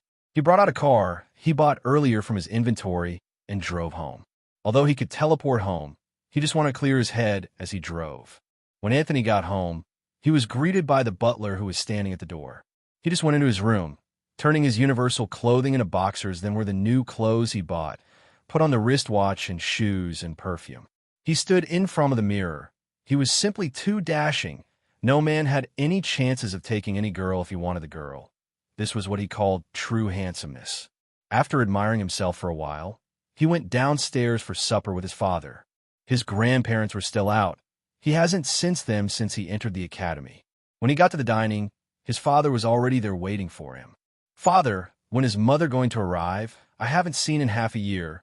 "Where is she?" Anthony asked his father. "I didn't want to tell you at first, but she is fighting at the front line with your grandparents. The demons are stirring up more trouble this time around," his father said. Anthony didn't know if to pray for these demons or pity them. He knew his mother was ruthless and cold to other people. The demon were probably suffering right now, for she had the title the Elemental Queen, as she could use almost all element, which made her a monster like her husband. He shook his head and got these thoughts out of his head, as it didn't concern him at all. The demons should suffer for their work. "So how is your preparation? You will soon be going back to the academy. You did nothing but sleep and go shopping during the 1-month break. You didn't cultivate or train. I hope you haven't gotten arrogant," said Michael, as the temperature suddenly changed and dropped, becoming chilly. Although Michael loves his son, he won't hesitate to knock a few senses if his son has gotten arrogant because of a little progress. Anthony's lips twitched as the mood suddenly changed from a loving father to a strict father. This is all his clone's fault. He spent that 1 month training and learning in the divine realm, but it seems the clone did the same thing it did in the academy. It just ate and slept like there was no tomorrow. This clone was busy creating trouble everywhere he went, but he couldn't beat up the clone. He was basically beating up himself. That sight would be funny. "Father, this is your handsome son. Why would you think I'd become arrogant? I promised you that my name would sound in the academy, just like yours and mother did, so you don't have to worry about me becoming arrogant," Anthony said, looking at this father with a serious face. Michael didn't know what to say to his son. He was skeptical about all this. Throughout the entire 1 month, he didn't see his son train at all. His son already said his physique doesn't allow others to train or teach him. If not, he would have trained his son personally. He felt conflicted. He knows his son was already talented, but that was the same case for his peers, as this was the golden generation, and they were all different. Anthony looked at his father, who seemed to be troubled and deep in thought. He sighed, then released aura of an SS plus ranker with smiled and a cute face. Michael was shocked when he sensed the aura Anthony was releasing. Then an evil grin appeared on his face while releasing a ting of battle intent. He wanted to battle his freakish son so he would see what he is hiding. "You have hidden too deeply, my son. Who would have thought you had such abnormal talent? No wonder you made those promises," Michael said with a grin. He was happy seeing Anthony's mana rank, but he was also troubled that his son didn't train his sword and was just cultivating. He knew this was too dangerous for his son. It seems you have been cultivating too much. You shouldn't damage your foundation. Also, you should train your sword skills, as your rank would be useless without adequate battle techniques, Michael said with a frown and troubled look on his face. Anthony didn't know what to say to make his father understand that he is fine and his sword skills are quite good. You'll be going back to school soon. Although with your mana rank, I doubt you would lose your rank, but you should be cautious now that the dean and vice president has accepted disciple from your class. Better train your sword, and don't lose, said Michael. Anthony nodded, then left the dining and headed for his room. As he closed the door behind him, he disappeared and appeared in his house in the divine realm. He stepped out of his houses and spread his sense and saw all his subordinate training. He snapped his fingers, and they all teleported and appeared in front of him. They were shocked by his arrival. All their sense tingled with danger as they saw Anthony. They were happy with their training and progress, but they paled in front of him. It's been a while, Anthony said with a smile. They all nodded and were happy to see him, as they have been here for almost a decade. They had themselves to talk to, that's why they were still sane. If not, they would have gone crazy, because at the end of the day, they're all just 15-year-old children. It seems you all have made good progress, Anthony said as he sensed their SS rank aura. It's all due to the boss blessing, Mike said. The boss is truly a god, said Vivian. Gods are too weak compared to the boss, said Spectre. Anthony looked at these people who were exhibiting sycophantic behavior and laughed. Well, let's get right down to business, shall we? Anthony said as they all created a throne made of their own element and sat on it with an unplanned unison, such as how good their mana and elemental controls are. A large table made of earth element appeared in their middle, and they surrounded the table. And refreshments appeared in front of each person on the table. Anthony spoke as they ate and drank with happiness flowing through their heart. Although I said I will be here to take you all a week before Academy resumes, but that has changed. I will let you leave here when the Academy begins, so you can head directly to the Academy, said Anthony. But first things first, I will give you all some skills you help you in your daily lives. These will be simple skills and auxiliary skills, so don't expect an attack skill. But first I will name Spectre the second in command. Therefore he is your leader when I'm absent, Anthony said, looking at Spectre. Spectre stood up from his seat that had lightning flashing on it that would kill or injure people who touched it. He bowed in Anthony's direction and said, Thank you for the opportunity, boss. I won't let you down or tarnish your name. You don't have to be dramatic, just do what you can, and ask for help from others and me when needed, Anthony said with a smile. Spectre nodded and sat down with a happy expression on his face. Now onto the next agenda of today, Anthony said as he waved his hand. Some books appear on the table in front of each other. They were happy as they saw the books and couldn't wait to use it. They already saw the benefit of the first ones Anthony gave, like the thought compartment and accelerated thinking and the rest. They were eager to learn them, cause they knew Anthony won't give them rubbish. They all used the skill books in front of them, and the book turned into light that merged with them. The skills Anthony gave them were: telepathy can be used to communicate with anyone no matter the distance. He gave them this so they could talk to each other without others noticing. They could also talk together at the same time like it was a group chat. This was indeed a good skill to give them. Storage space, able to store any non-living thing that the user wishes. The space available grows with the user. Anthony would have given infinite space, but he wasn't strong enough to create that type of space skill. This skill was for storing things that they didn't want to appear in their storage rings. With this skill, they can hide anything. Concealment. The user can hide their entire existence and anything related to him, and be like they don't exist in the first place, can conceal mana rank, and change it to what the user wants to display. Anthony just gave them the same skill in hand, so that they could hide their rank and won't be caught. Mental attack immunity. This skill makes the user immune to mind reading and any mind-relating skills. This was to prevent mind reading or mind control and such. Spatial mark. The user can mark living and non-living things and could directly teleport to selected mark the user wants to teleport to without any interference. The mark appearing on a marked would be undetectable and invincible. This skill was one of Anthony's sign-in reward, which he gave them, so they would be able to teleport anywhere they marked. He wasn't yet strong enough to stop space lock or any other space interference skill or artifact, so he personally liked this skill, so he would be able to run away even if his opponent locked space to avoid him teleporting. The space lock tiara used during the exam is just a basic spell compared to this, only used to keep or lock things in space. Don't mistake them as same things. With this skill, even if the space of the entire human domain was locked or interfered with using an artifact, they can teleport out if they had marked somewhere else outside the human domain. After they learned all skills, he thanked them again, with happiness, as they could already see the scenario where they could use these skills if their lives are in danger.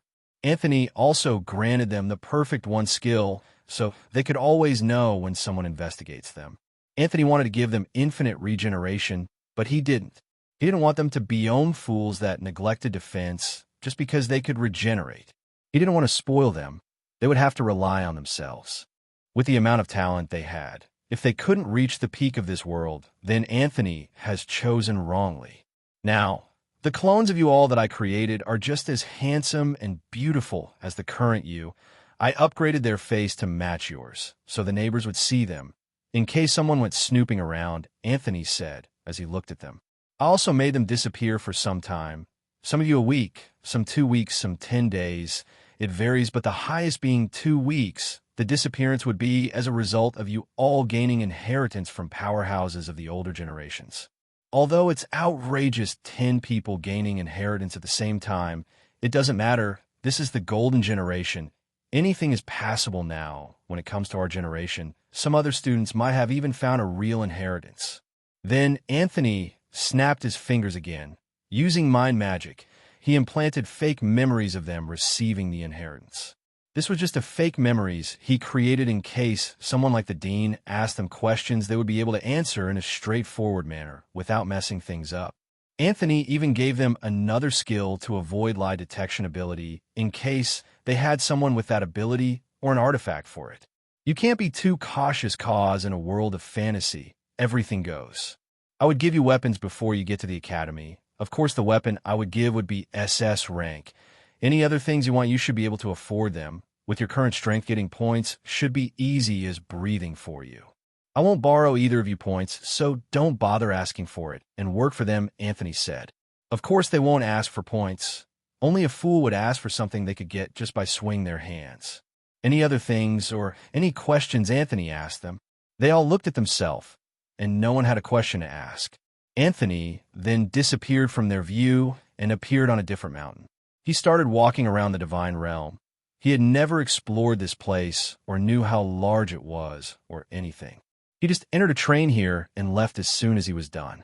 But this time, he took his time to walk around. He saw fruits on some trees. He ate them without even checking what they are or did. His body strengthened as he ate them. After a while, the fruits stopped working. Anthony shook his head at the ridiculousness of his physique. He knew this was a treasure to others, but to him, it could only strengthen his physique a bit. Anthony didn't even know what to say and just shook his head in dilemma. Then he took some of them and sent it to his subordinate storage space directly. When they received the fruits, they were shocked and immediately ate it. Though their physique were good too, it wasn't like Anthony's. The mages like Vivian, Donna, and Evelyn achieved ridiculous physical strength that wasn't befitting of a mage.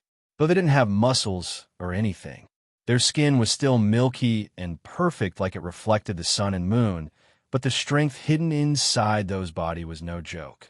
Anthony returned the time dilation of the divine realm to the same as the real world. Then he left the realm. He appeared in his room. It was already dark, and it was 11 p.m. Anthony left his room and came downstairs to look for the butler. "Good evening, Uncle. How are you doing?" Anthony greeted as he saw the butler. "I'm good, young master. Shouldn't you be in your room?" he asked, as Anthony doesn't usually come out whenever he enters his room. "I just wanted to give you this." He gave a fruit to the butler. The butler looked at the fruit and asked, "What is this, young master?" "It's a body-strengthening fruit. Eat it this night. I've already taken one already." The butler wanted to say something again, as it wasn't good to take opportunity from juniors. Anthony knew he was about to say something, but beat him to it. "That's an order," Anthony said. The butler's face became serious and bowed and complied. In Anthony's entire life, he has never ordered the butler, but he had to. If not, the butler wouldn't accept his gift. "See you later, Uncle." He smiled as he teleported and appeared in front of his father's room door, which opened automatically. Anthony gave his father the fruit. Anthony didn't need to say anything as he was sure his father was listening to his conversation with the butler before he arrived here. Michael didn't even ask anything or speak. He simply ate it, and his body screamed in joy. His cells jubilated as they were blessed and were purified and strengthened. After about an hour, Michael opened his eyes and looked at Anthony with a shocked expression on his face. Michael knew he already had a ridiculous physique and comprehension ability, which were one of the reasons for his talent. But now, his son brought a fruit that further increased his physique, thereby strengthening his talent and strength and combat abilities. He even broke 3 minor realms at once. The boon from the fruit was simply too much for someone of his level. "Where did you get this?" he asked. "Such treasures should be hidden and shouldn't be shared like candies." "Fruituous encounter, no pun intended," Anthony said with a smile, then tossed another fruit to his father and said, "For Mom, don't eat it. The fruit doesn't work twice on same person." With that, he disappeared from his father's room and arrived in his. Michael looked at his son, who was in the other wing of the house, and shook his head. "I don't know what this brat is always up to." But Michael had a smile on his face. He couldn't wait to fight. His strength has taken a step forward, and he wants to test it out. Battle intent leaked from his body throughout the entire night. He was even tempted to eat his wife's fruit, but alas, it only works once. Anthony woke up feeling refreshed and unhappy at the same time. Today was the day the academy opens, but he didn't see his mother for an entire month. He left his bed and went through his normal morning routine of bathing and admiring himself in the mirror. After he was done, he went to the divine realm and saw they were all ready for a new life. He nodded with a smile and with pride. Then he threw 10 bank cards at them, each taking one. That's a bank card containing 1 billion cork each. Do some shopping before arriving at the academy. With your new faces now, you can't wear such simple clothes and accessories. You have to wear clothes that match your faces and power, Anthony said with a smile on his face. They were orphans. Where could they see money to buy clothes that only rich people buy and wear? Although with their current strength, getting such clothes were as simply as breathing, it would still be taking their points in the academy, as they couldn't move right now to make money outside the academy. So Anthony was just helping because it was a simple matter. Of course, such money came from the system. Money is also considered a resource, so he could convert his point into hard cash anytime he wishes. Since it was just money that didn't improve anything in his body or rank, the 10 billion he withdrew didn't even put a dent on his expenditure at all. They all thanked Anthony from the bottom of their hearts. "That's enough. See you all in the academy. Remember, I want to see you all in the Class S and in the top 10 when the ranking gets rearranged. Of course, one of you will have to fall out of the top 10, since I will always occupy the first rank. But if you feel you can defeat me, you are welcome to try," Anthony said with a devilish smirk. Of course, none of them were delusional to think they could win against Anthony. They all had a smile of defeat on their faces. Anthony snapped his fingers, and they all disappeared from the divine realm, all of them appearing in their respective houses or wherever they lived in place of the clone originally used to replace them. Anthony also disappeared from the realm as he thought of his subordinate. Anthony appeared in his room with a smile on his face and was startled as he saw his father sitting on his bed looking at him. "What's with the smug on your face?" he asked. Anthony coughed awkwardly while answering, Nothing. You have been sneaking off for a while now. Where have been going to... Did you get a girlfriend without telling your father?" Michael said with a smile.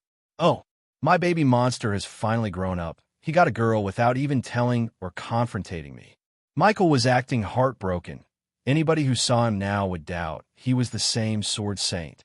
Of course, there was no way Anthony would be going in and out of the divine realm without Michael noticing. He's a powerhouse for a reason. This was the reason Anthony used clones whenever he was going into seclusion. But whenever he was just going in and out, he would not use a clone. Anthony didn't know what to say to his father's acting that deserves an Oscar. "I've just been going training and hunting to hone my skill in real battle. Training alone does nothing at all," Anthony replied. Michael frowned while saying, It's good that you want to train, but always notify me if you want to leave. The Forsaken cult may have stopped for now, but I'm sure they won't let you off, as they haven't killed you the biggest headaches.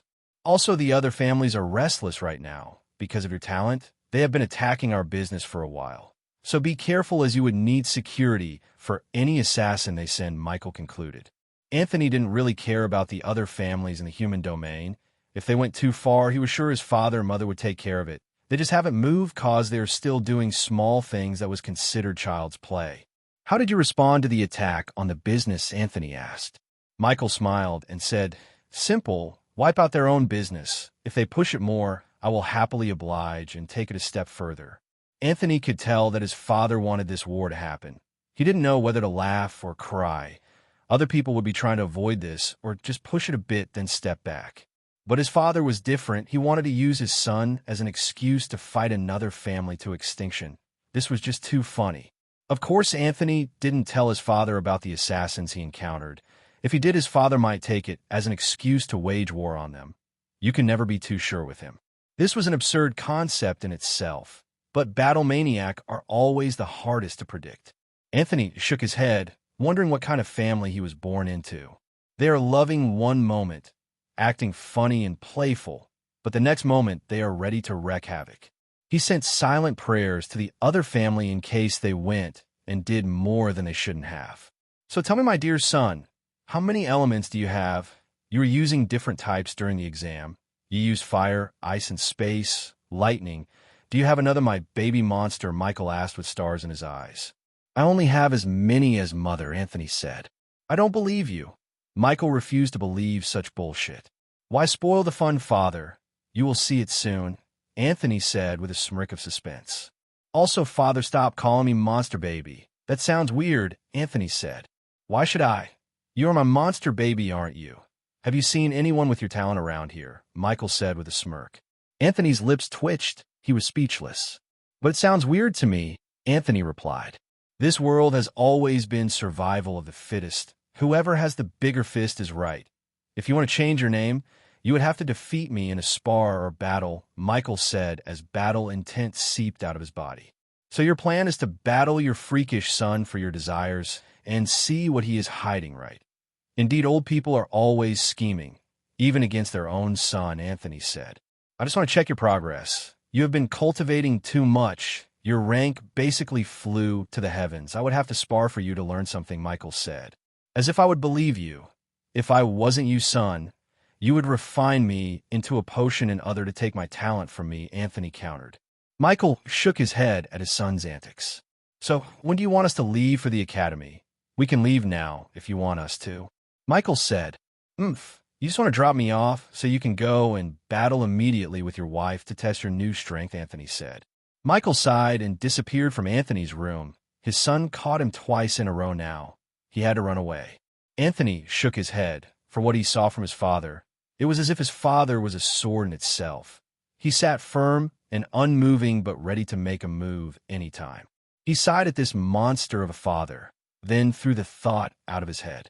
When Vivian arrived at her house, she looked around at the room she hasn't seen in years. She walked around the small room for while looking at her clothes. She looked at the mirror in her room, seeing the beauty which she has become, her blue eyes, becoming even deeper due to her physique. Her blue waist-length hair flowed down her back, matching her eyes. Everything seemed like a dream to her, as she remembered her parents' death, as they were adventurers who took a mission, but only their corpse returned. A tear flowed down her left cheek, which immediately froze, then broke into small blue frostlight particles. She has finally gained the strength to move further in life. Father, mother, your daughter is happy and well. I hope you aren't too lonely without me, Vivian thought as she left the mirror. She sat down on her chair, then telepathically contacted the girls, Donna and Evelyn. Hey, who wants to go shopping with me? Vivian asked. I want to. This is the first time I'm having such amount of money in my life. We must spend to our heart content, Donna said with pure joy. Count me and let's get spending, Evelyn said. You can come over right now, said Vivian. And in a second, two people appeared in Vivian's room. They arrived here using the spatial mark skill that allows them to teleport to anyone or thing they marked. They had already marked each other when the skills were given. That's how they all arrived here, without even knowing where she lives. Whoa, this is where you live. Your life is certainly better than mine, said Donna. My parents were C-rank adventurers, so they had a pretty decent income. I inherited the house from them when they left, replied Vivian with a smile. Don't even get me started. I stayed in the orphanage home.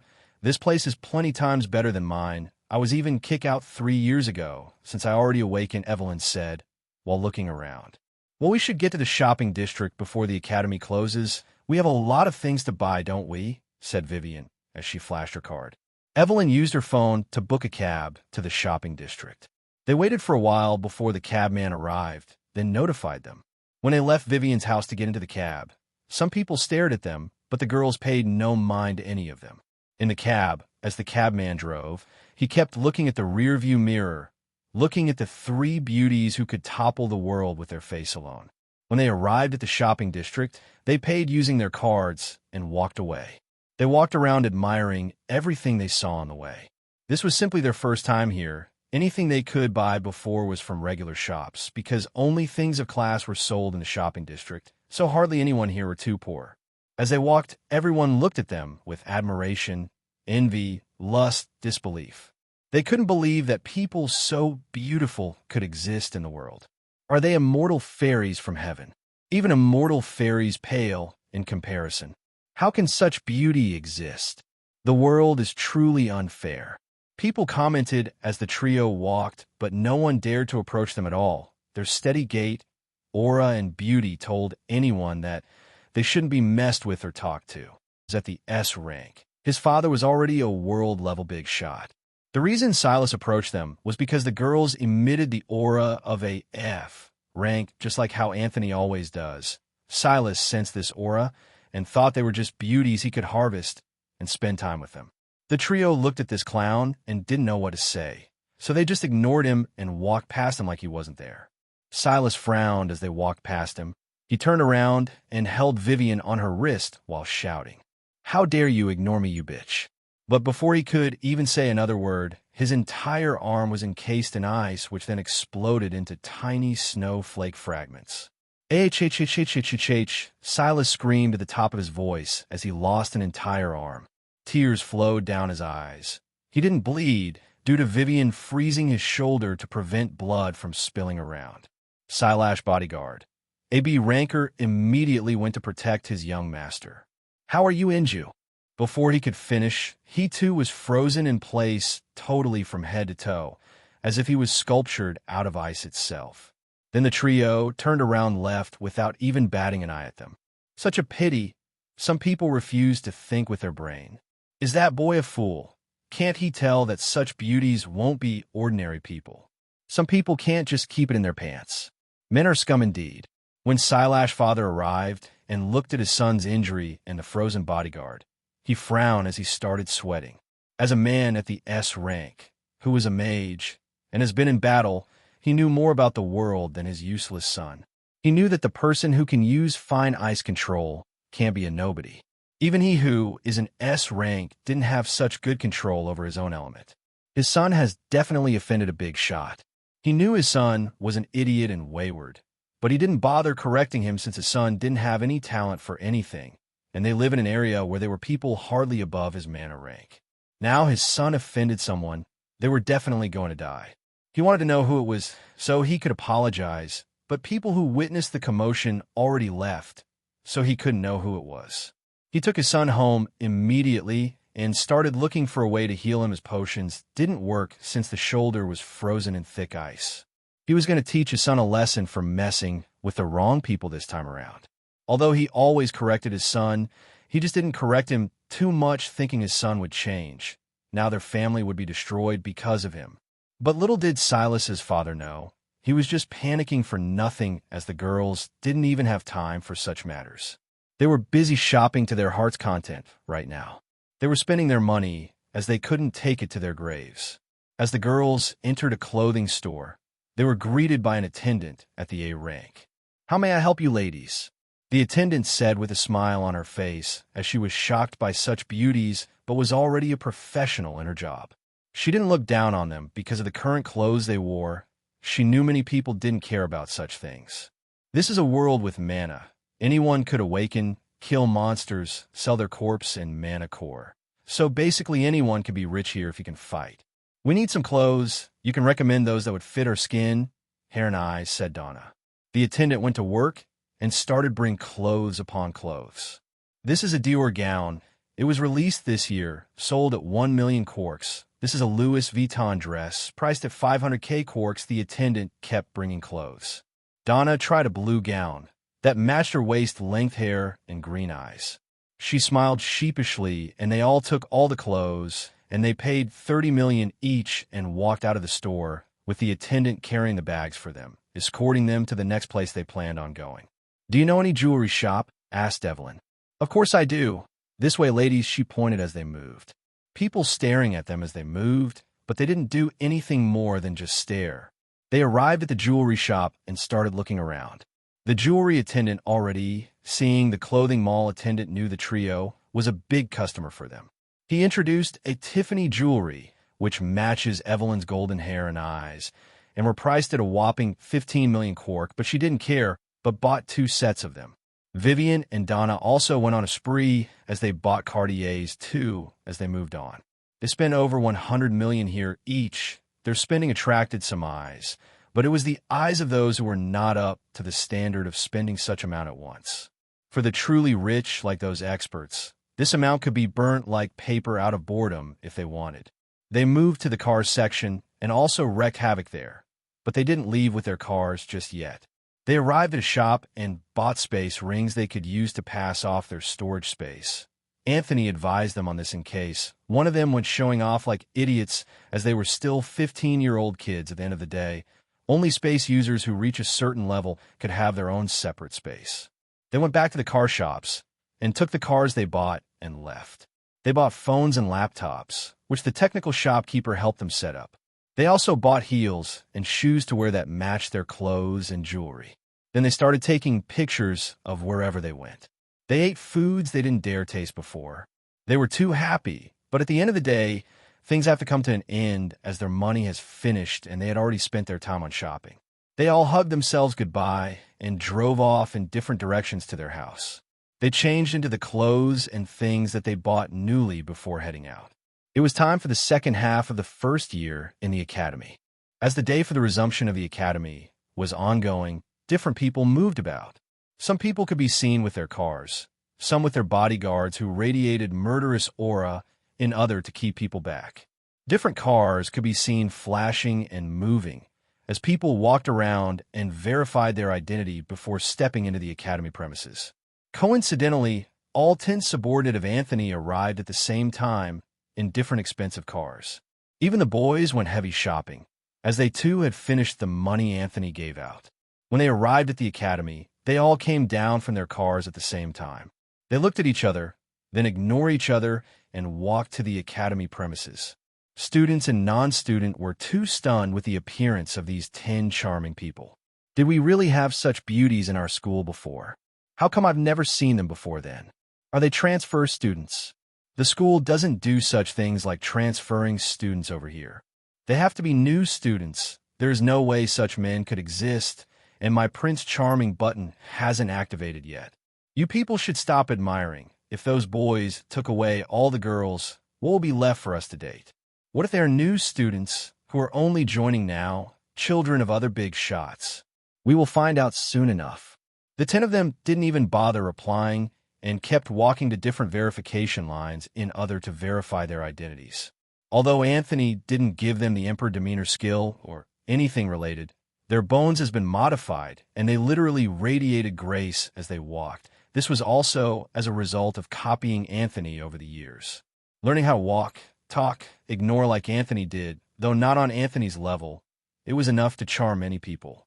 Vivian walked to an assistant professor who were one of the people verifying identities and passed her school ID. The assistant professor received the ID with a dazed face as he was lost in Vivian's eyes. He snapped out of his daze and processed and checked her identity. Vivian, rank 924, Class C, the professor said with an awkward voice. "That's me," said Vivian as her voice sounded like the goddess of ice who was detached from her followers.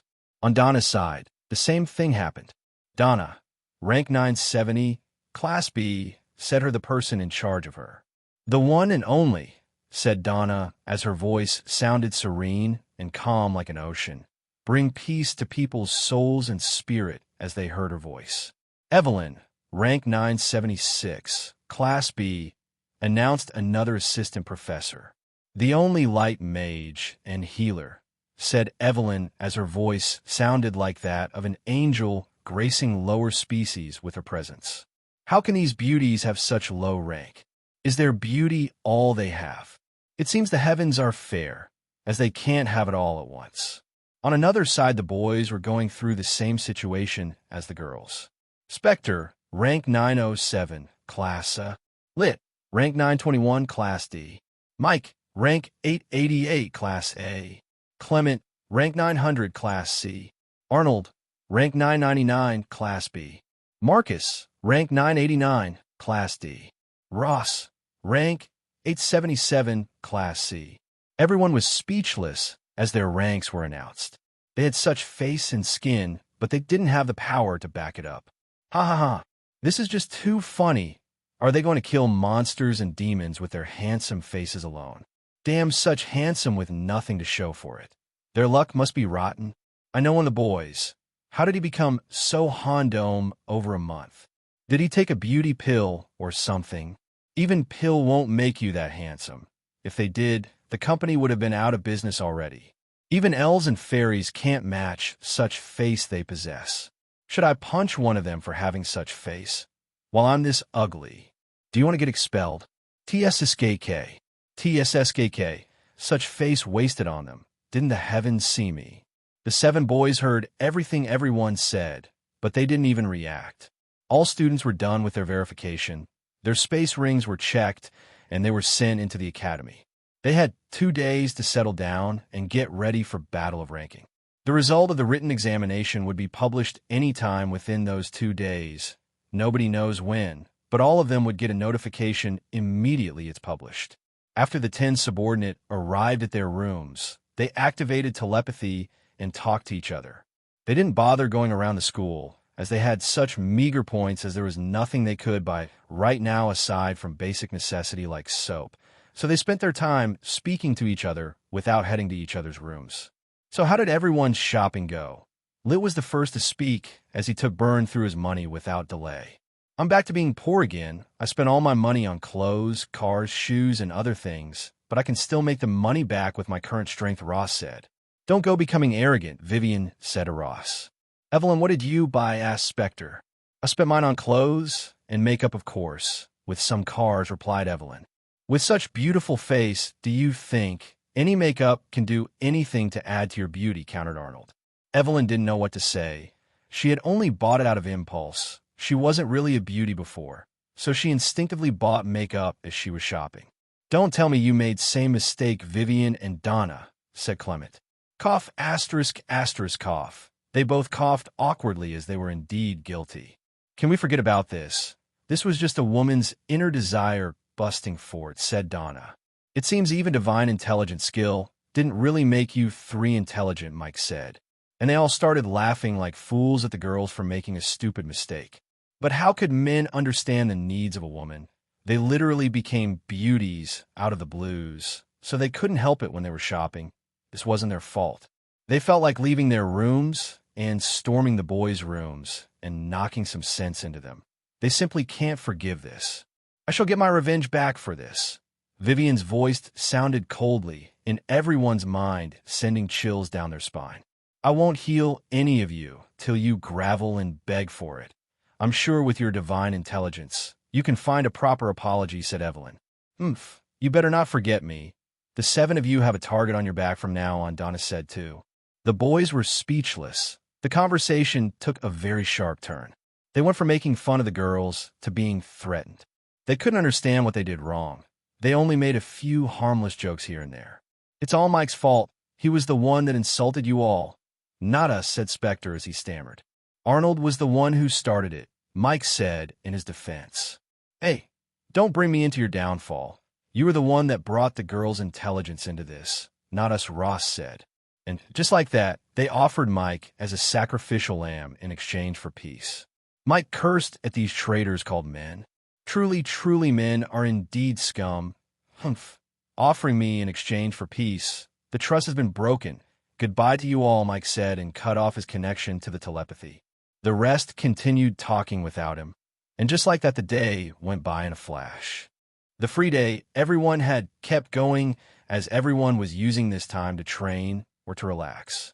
Some just slept throughout the entire resting period like logs. Some slept because they didn't want to be awake when the result commotion started. They even set up barriers in their room for noise cancellation. They only wanted to check when their hearts could handle it. Some slept cause they were too lazy, while others slept cause they trained too much during the 1-month period and other to have a good result in the battle ranking. Although some still trained or cultivated right now, they didn't take it to the extreme as that they had to fight soon, so they were more like warming up. Students discussed as they passed by each other, all almost talking about the same thing. Arg. When is the result going to come out? I'm having constipation from the anxiety. Let the academy keep it. I don't want to see mine at all. Me personally, I want to see mine. I might not have talent for battles or anything of the sort, but I'm confident I could be one of the top 100 rankers when it comes to written exams. I hope you know there are many people with brains right.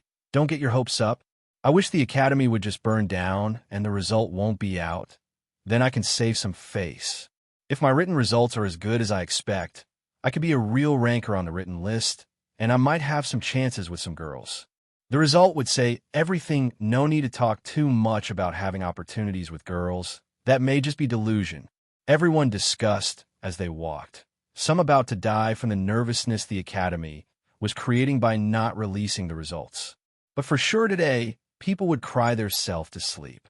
The rankings are divided into the written and the battle rankings in the academy, except for the entrance written exam, since that was way too easy. So they just added it to the battle score, since anyone, no matter how dumb, could score almost a perfect score.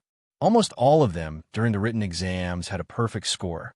This was how easy it was to pass. If you didn't pass, blame it on yourself, because the academy made the written entrance exam so easy because some people don't have access to some books. The written ranking is all about brain power. Those who aren't good at fighting always want to dominate this ranking, so that at least their names could be seen somewhere. Although the world is all about who has the biggest fist, but sometimes brains outpower muscles, and certainly the academy didn't come to raise an all-muscle and no-brain type of students. So this written ranking served as a reputation and pride to a lot of people. So people put in hours to get on this ranking. As for the battle ranking, less was needed to be said about it. It was all just simple fight. Anyone who has the biggest fist is rank 1 on the list. Nothing more, nothing less. You think you are stronger than someone ranked higher than you? Fight them for it with something else on the line.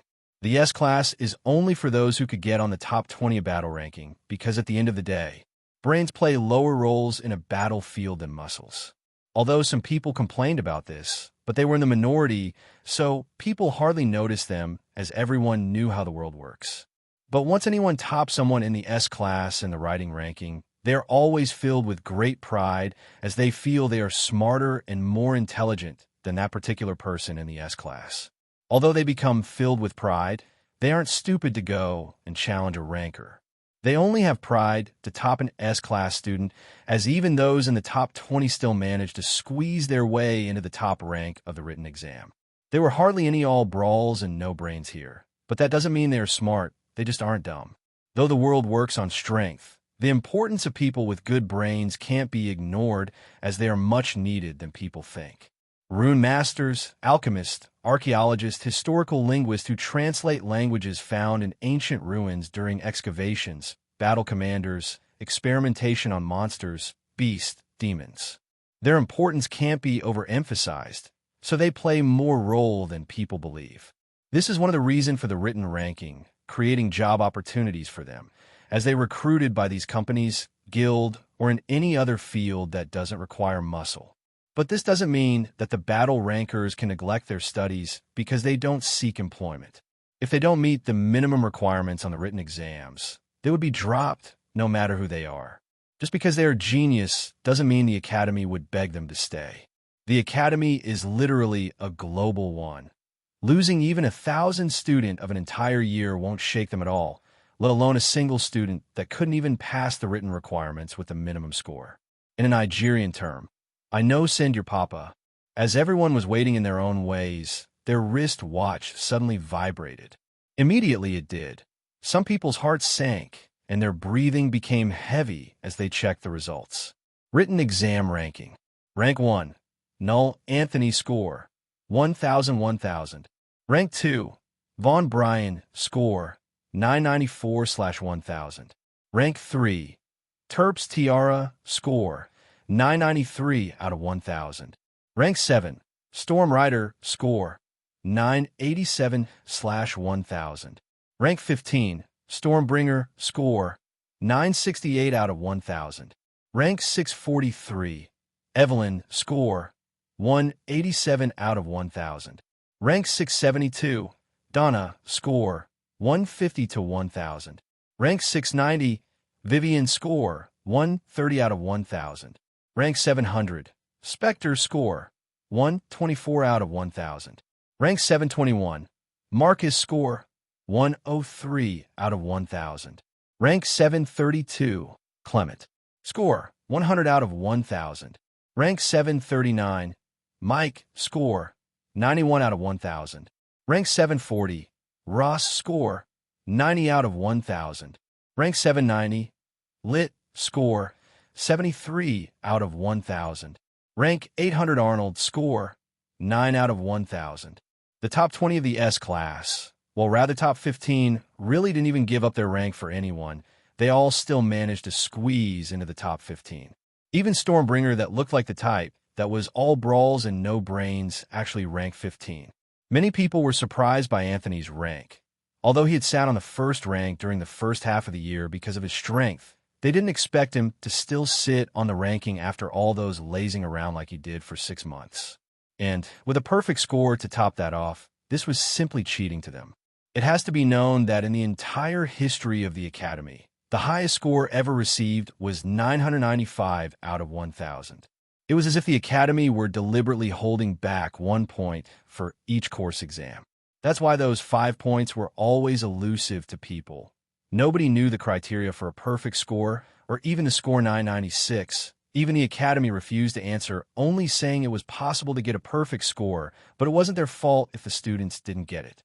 People just settled with 995 being the new perfect score, but even a 995 was almost as difficult as the perfect score. But now the Academy came out of nowhere saying that the person who did nothing but sleep and eat and didn't even go to the library got a perfect score. Anthony didn't know what the condition or requirement for a perfect score is, but he could find out if he wanted to.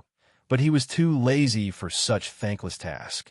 His subordinates were busy laughing at Arnold, wondering how someone was so dumb and stupid, scoring a single digit in a 1,000-mark question. They made fun of him all day long. He was last on the written exam and was second to last on the school ranking. This was too funny to them. Arnold's face was dark throughout the mocking session. He has never been humiliated like this. But what could he do? Beat them? He could only take the kicks and jabs he received. The students were still feeling heartbroken because of their written exam score. They still haven't gotten over it yet, but it seemed the Academy didn't care and released yet another day-ending news to make the day perfect. Battle ranking. Tomorrow 10 a.m. prompt. Coliseum 1A. Nobody knew what to say. This was just too much for them. They haven't gotten over one failure, and another task was already in front of them. Some immediately went on the Academy site and started ordering stuff as they had intel on what the next event will be, as they had siblings in higher Academy year. So they got to work as soon as possible. For the rest, without intel, they could only grumble and grouch about it, but still prepared for tomorrow. Anthony smiled at the notification. Although he knew that the battle was no different than blinking for him, he had to play along, or if he was exposed for having such talent, he might die that very same day, even if the Null family avenged him. It makes no sense as he is still dead. The next day arrived, and everyone was on the edge. They all moved and paced themselves as they got ready for the battle that was about to commence. Anthony sat in his room, pressing his phone. He was already dressed with his katana hanging on his waist as usual. He was chatting his mother, who wasn't replying. He missed her. but she has work to do, so he didn't really want to disturb her too much. He looked at the time, and it was 9:50 a.m., 10 minutes to the given time. Anthony teleported and arrived at the door leading to the Colosseum, pushed it open, and entered with steady steps like he owned the place since it was founded. Though they called it a Colosseum, Anthony refused to name it that because it was just as huge as the training hall he used for weapon training with Klaus. It seems they used space magic to expand it to the extreme, creating more space to accommodate people. Anthony looked around and saw that many people have gathered. In the academy, time was always of essence. A second late here could cost you a lot. So everyone basically arrived before him. He always arrived on time, but his classmates always make it seem like he came late, as he is always the last to arrive despite always arriving before the stipulated time. Brian looked at Anthony, who was still releasing an F rank, and clenched his fist. After Anthony lays around all 6 months, he thought he finally had a chance and just had to be wary of Tiara now. Although he hasn't fought her, he won't underestimate her. The dean has taught Brian a lot of things, not just about training and fighting, but more about the world itself. He taught him things he should know for his level and a step above. This was Brian's confidence in ranking first in the written exam rank. He once asked the dean about the reason for the 5 marks missing in the 1,000-mark written exam or clues to it. But the dean smiled and said if he could get it, he would. There was no trick. If there were a trick, it would be to read. Brian didn't understand, but still read more and more. His brother's death also added to his hatred for demons, making him even train harder every day. Even his elder brother Heinz, the student council president, graduated immediately and went straight for the demons. Brian was confident that he could at least touch the 995 score and enter the 996 realm if he read like his master told him. But he fell short and was a point away. Yet, the person he trained hard to surpass simply enjoyed life and surpassed him with minimum effort. As Brian was deep in thought, a professor with a 4-star badge on his chest floated down from the skies with a spear hanging on his back with aura resembling a tidal wave about to crush all of them. Normally, freshmen won't see people of such status in the academy till their 3rd year, but this was the golden generation. All of them were freaks. Even someone who is considered mediocre right now is a genius in the previous generations and eras. So none of them would be expelled for not meeting the required mana rank, but rather if they tanked their written exams. The name's Dame. You green pigs are here to find out who is a greener pig amongst all of you. So if you're the greener pig, don't feel too proud or become arrogant. The professor started speaking. You all will be sent to a secret realm that the academy owns. And as usual, you are there for killing monsters and nothing more. You will have to survive 24 hours there while fighting for points. Speaking of points, monsters that count as point are from middle D rank upwards. Anything lower in rank counts as 0. Everybody was shocked. This was simply too much. Even D rank monsters counted as 0. They couldn't believe their ears. The dean and vice principal did this because even the weakest student here was already peak D rank, and there was simply no need for weak monsters during this monstrous era. Even if the D rank students were allowed to fight and kill monsters of lower ranks, no matter how they killed, they won't be able to surpass others even if they clear the entire realm of the monsters. Some began to murmur amongst themselves while some kept quiet, as they didn't even plan on hunting D rank monsters at all. Silence, Dame said as his aura flared and stopped the noise. Now, you're to kill monsters and earn points. You won't be told how much point any beast cost. Also, you won't be able to see your points or others' points. You're just going to come out 24 hours later and find out. Of course, we won't send you to your deaths, as the realm is always clear by us, leaving the highest monster there only at the SSS plus rank. So no need to worry. The students were stunned. What did he mean, no need to worry? Some of us can't kill C rank monsters, and you were saying there are SSS plus monsters. Then Dame waved his hand, and 800 blue balls appeared and moved to each student and floated in front of them. This is a life ball, as the inventor calls it. Well, such a stupid name. It is used to teleport to any location already engraved on it, and it's a one-time item, Dame said with a smile. I'm sure most of you know the difference between this and your academy wristwatch that teleported you during the entrance exams, as this can move you even if you are in another space like the secret realm without distance limitations, while the wristwatch has a distance limitations and can't move across realm. So basically, this is a life-saving artifact that the rich use, but this is better. All you have to do is think of teleporting, and you would be teleported to the location engraved on it. This spot has already been engraved. It doesn't require mana at all. So, when you meet your deaths, you can simply run away. Even if you are at death's door, we have the best healer here already.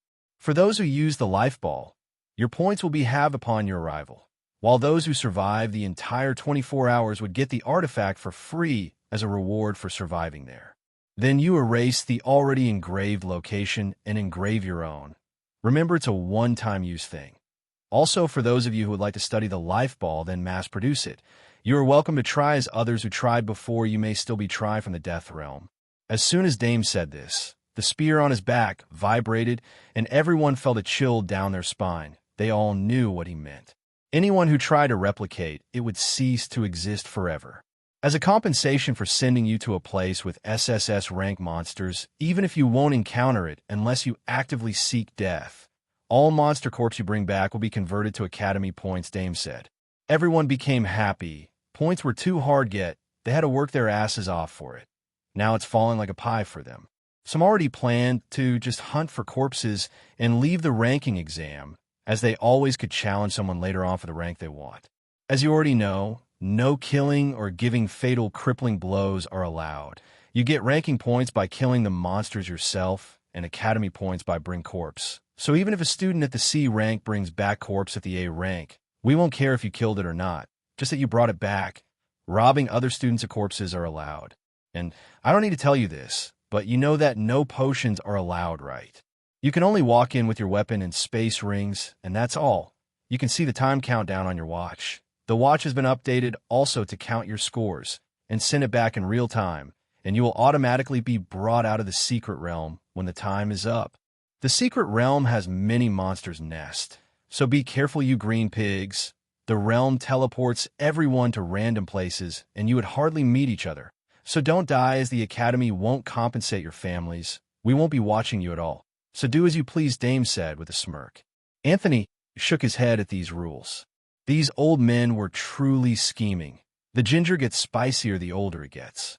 They made the corpse for point rule and asking of no questions, particularly for him, so that he could bring back whatever he could, and they could gauge his strength. It seems they found out he has more than he shows, but they don't know what he has or the depth of what he has. Even if they didn't ask any questions, the marks on the beast and monster body will give away how it died, comparing that, and the person that brought the corpse was the only answer they need, so there was no need to ask anything at all. Besides, Anthony was already rich. He didn't need these points. Even if he became broke and needed points, he could just go back and bet again and become a millionaire again. The rule of also not seeing your point or anyone's until you come out to know your final ranking was to make people go all out due to fear of the unknown, to make them continue hunting and keeping the corpse, and they couldn't stop because for all they know, they could be in the last or the second place just needing 1 point to climb to first place, so why stop at all? This was another rule to make Anthony show some cards he had. Also, they said they won't be watching was a lie. There was no way they would send their students of a golden generation at that to a secret realm without supervising them for 24 hours. This was another way to make Anthony move freely without hiding.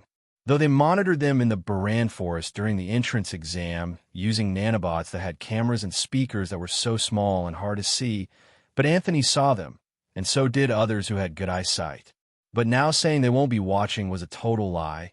They simply won't be watching with cameras, but with another thing entirely that won't be detectable for people of their realm. They simply hide all these ploy by planting a benefit in front by using the artifact that even rich kids and family don't have, and with the Academy points. The entire exam rule is a charade made just for Anthony to show some card so they could see for themselves. All this planning because he scored a perfect score during the written exam. Anthony knew it was because of the perfect score in the written exam, but that won't stop him from getting a perfect score next time. If Anthony didn't have the passive skill scheming mind, he would have 100% sure fallen for this pit. He truly thanked the skill. He was a normal person in his past life. There was no way he could find out about any of his schemes, This is why Anthony wished for the scheming mind skill. It was truly dangerous to trust old men in any fantasy. He would show them what they wanted to see, just not himself, but his subordinate. This should be enough for them to enjoy as a show, won't it? Anthony said to himself. Now the stage for his subordinate debut has been set. All he has to do was just watch. Dame just brought out another life ball and crushed it, and a huge portal leading to the Academy's secret realm opened. You green pigs can enter now. Good luck to you all, Dame said, then disappeared. They started moving and entering the portal one by one with solemn faces, knowing that they may encounter an SSS rank monster. Even if the chances are negligible, the possibility still exists. Before entering the portal, Anthony sent a message to his subordinates through telepathy as he walked to the portal. You're being watched, don't fall for the lie. But nevertheless, this is your stage. You are to show the mana rank of an S rank. Well, you can fight above your level. If you want as genius, always fight above their levels. But don't take it over the top or show all your cards for the Academy to see. The 10 of them were stunned that the Academy lied, but that didn't delay their steps. They just moved as if they didn't just talk to one another. After they all entered the portal, it automatically closed on its own immediately. Anthony opened his eyes as he appeared, and he saw he was falling down from the sky. This was just too funny. When Dame said they would be teleported randomly, he didn't think much of it. But the sky? That was too much. If other people were dropped from the same height like he is now, they might just give up and use the life ball artifact without a second thought. Although they are strong and have strong bodies with mana, they aren't strong enough yet to survival such fall yet. Unless you are a Titan or Dragon, as those two races have such ridiculous physique. Anthony smiled as he fell from the sky. He was sure they did this on purpose to see what he would do. He couldn't help but ask if these people are brain dead. He has the space affinity, of course. He could use space lock like Tiara, or teleport or float like he did when he dropped the fire sword during the entrance exam against the top 10, passing it off as a skill. But it seems they thought that, as they said, they won't be watching, he would show something else or fly normally, as that was exclusively for an SSS rank. They really put some thought into this. Anthony mused as he fell. Due to their schemes, Anthony planned to be passive during these 24 hours. Then he just teleported to a random mountain in his view as he got closer to the ground. Anthony expanded his sense as he landed and could sense that only 5S rank monsters, and the rest being lower ranked monster, were within a 100-kilometer radius. Then he used Earth Element to build a small cottage on the mountain and sat in there as if the exam wasn't his problem, while concealing his presence to be one with the mountain in case any lower rank monster saw him as food because of his F rank aura. He felt the need to bring out popcorn right now, but he was sure they were watching him as well as everyone else. If he brought out anything, questions would arise, as they all went with empty space rings and their weapons only. He could only close his eyes as he lay down on his back on a stone he used as a bed, as if he was asleep. He surely wasn't. Since his disciples are going to perform, he might as well watch. But that would be with his eyes closed. All-seeing eyes worked whether his eyes were opened or closed, so he just faked his sleep while watching. In a different location, the dean, the vice president, and other professors sat as they looked at the screen in front of them, waiting to see what the golden generation would show them. Although they announced they won't be watching, this was partially true, as only 4 stars professor were allowed to watch. The rest would only be updated on the result. The only person who wasn't a 4-star professor that sat here was Klaus, the weapon instructor. He wasn't a professor, but he would be here for a year and a half longer. So he might as well watch the greenhorns he is teaching to see if anyone actually improved. The dean and the vice president looked at each other. They wanted to know whose disciple would come out on top between the two of them, so there was a rivalry going on. So, do you think your student would top mine? I know you must have trained Tiara like she was your daughter, but I'm sorry she would fall short, the dean said with a playful voice. Although the dean was a powerhouse, he and other powerhouses joked around with others on the same level of strength. That's why he was teasing the vice president, who was also a powerhouse on her own. Your disciple would be the one to fall short. Unlike me, Tiara possess a royal rank bloodline, having more and stronger innate trait than me. Together with her space affinity, your disciple can only wipe his tears with his scales, the Blood Empress countered. They both went back and forth about their disciple and who would come out on top. They had always been like this since they were little, both of same generation with overwhelming talent, and they had a strong rivalry, wanting to know who would come out on top for the most little things. Even after becoming world-renowned powerhouses, they still didn't change their old habits. "This is why you're the vice president, not the dean like I am," said the slaughterer after they beakered for a while. The Blood Empress snorted while saying, "It's because I don't want to attend useless meetings and do paperwork. That's why I left that position to you. You can only have my scraps and things I don't want, just like the dean's position." The 4 stars professor just kept quiet and didn't dare say a word here, as they might just turn to blood mist if they even dare open their mouths. Although they too were powerhouses, just not on deans and vice presidents level. "Can you two stop bickering like children? Look how uncomfortable others are. Read the room for once, idiots," Klaus said in a frustrated tone.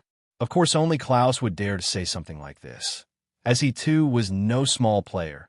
He was a world powerhouse on their level. Him just owing the dean a favor spoke immensely about his strength. As they spoke, their eyes never left the screen as they watched the students. But suddenly they stopped talking, as everyone were speechless about what was happening before their eyes. They looked at this student free fall from the sky, then suddenly teleported to a mountain. There he set up a cottage on the mountain, laid down and slept off without a care in the world. They were too stunned to speak. They didn't know whether to laugh or to cry. They planned all this just for him to sleep here. Wasn't he going to earn points? Even Klaus, who wasn't the scheming type, agreed to their scheming and came to watch cause he wanted to see Anthony's battle prowess, but it was all for naught. The vice president looked at her brother Kevin and asked him, "What happened to your student? Why isn't he moving?" Kevin's mouth twitched as he too didn't know. "How am I supposed to know? Everyone knows he suddenly became a sleepyhead out of nowhere," he said. "No need to rush. It's a full 24. He might be confident in himself and decided to move some hours later," Klaus said. Everyone nodded at his words, as that made sense, and still kept watch over him. Evelyn opened her eyes as she arrived. She looked around where she appeared, and it seemed she has arrived in dark area of some sort, where there were stones and small grass on the ground like it was some cave. She spread her sense, and a smile appeared on her face. "It seems my luck improved after meeting the boss and becoming his subordinate." She walked deeper into the cave, and her footsteps echoed as she walked. Green, small, ugly creatures appear in front of her. Saliva dripped from their mouths as they laughed. They held weapons in their hands like rusted sword, daggers, and clubs. Goblins, Evelyn thought as she looked at them laughing. She was in a goblin nest, while the periphery, the goblins were at the E rank and some at the D rank. Although they didn't count for the ranking point, but academy points was a different matter. The goblins moved with their weapons, but before they could get close, Evelyn created balls out of mana that was the size of a pebble and shot it at them. The mana ball shot at goblins and penetrated their heads, as their heads exploded like watermelon and their body dropped to the ground. Thud, thud, asterisk, asterisk, asterisk, thud, asterisk, asterisk, asterisk, asterisk, thud, asterisk, asterisk, asterisk, asterisk. She walked away as their bodies dropped. Evelyn walked deeper into the cave, although it was dark like it was pitch black, with no single light getting into the cave. Evelyn could see as clear as day. She had special eyes, and she is a light element user. She could simply make a day in the darkness if she so wanted. As she walked, she got to the real goblin village. There she saw them. There were simply too many of them, as they were in the thousands. Evelyn was stunned, as she has never seen such amount of monsters gather in one place, and in a cavern nonetheless. It seems the cave is just the entrance, which lead to an entirely different expansive space, Evelyn thought as she looked around. The goblins ranged from F rank to the B rank. There was even an A rank who was their leader, who didn't even make a move. Although they were warned that they were monster nesting here, wasn't this too much? If other students arrived here, it was instant death, but at Academy seemed to know that. That's why they handed out the life ball artifact to them. But how could Evelyn know that the secret realm was what the Academy used to train all students all year round? Since the graduation requirements were SS rank, they were monsters of the SSS rank for those who could fight across ranks. So the Academy used the secret realm to train all students regardless of the year. That's why the Academy lets monsters breed in such rate as they are needed for the students. since every time the students entered the realm, they wreaked havoc. The goblins noticed Evelyn and rushed at her without needing a command. Evelyn frowned as she saw them marching like leagues of ants to a sugar. Evelyn didn't need to snap her fingers as a circle made out of light appeared under her feet and lifted her up to the skies as she looked down on them like an angel. Although she could simply create light wings and fly, but that would give away just how good her elemental control is, and Anthony already warned them that the Academy was watching and not to take it over the top. The goblins threw their spears at her. Those without spears threw their weapons too, but a barrier opened up and stopped all the weapons. "Let's get this over with, shall we?" Evelyn said to the goblins, even if they couldn't understand her. She raised her right hand upwards, and a large magic circle appeared above her, with sword and spear of light forming at fast speed. After they formed, Evelyn pointed down at the goblins and released her spell. The sword and spear moved with astonishing speed, cleaving and cutting through all of them like a hot knife through butter. The horde of goblins didn't even last 5 seconds against her. She didn't even spare the A-rank goblin, as she didn't have time to waste here fighting. She increased the range of her senses and immediately flew with the light circle under her feet in the direction she thought of as an exit. After 2 minutes of flying, she saw an exist and left for the cavern. Evelyn appeared in a different place with light this time around, and trees and breeze. There was a forest everywhere, and there seemed to be no end to it. She inhaled sharply as she has left that smelling, dark, gloomy, God-forbidden cavern. Before she could relish the feeling, her danger sense tingled. Then the circular platform she was standing on dissipated. As she dropped to the ground, she immediately created a barrier around herself. Immediately she got to the ground, she heard a very loud sound. BLM. Everything within a 2 kilometers radius were scorched without mercy. Evelyn could feel the heat from where she stood, then look around and saw a wyvern. She was shocked. She was just praising her luck that increased after meeting Anthony. Now she met a peak S rank monster and nearly died from a sneak attack. The wyvern opened its mouth and released another fire breath. Evelyn increased the durability of the light barrier. The fire breathed, collided with the light barrier, but couldn't break it apart. Evelyn created the circular platform again and flew upwards, standing above the wyvern. She created chains of light and bound the wings of the wyvern, then created a giant sword and wanted to cut off the monster's wings totally to drop it to the ground.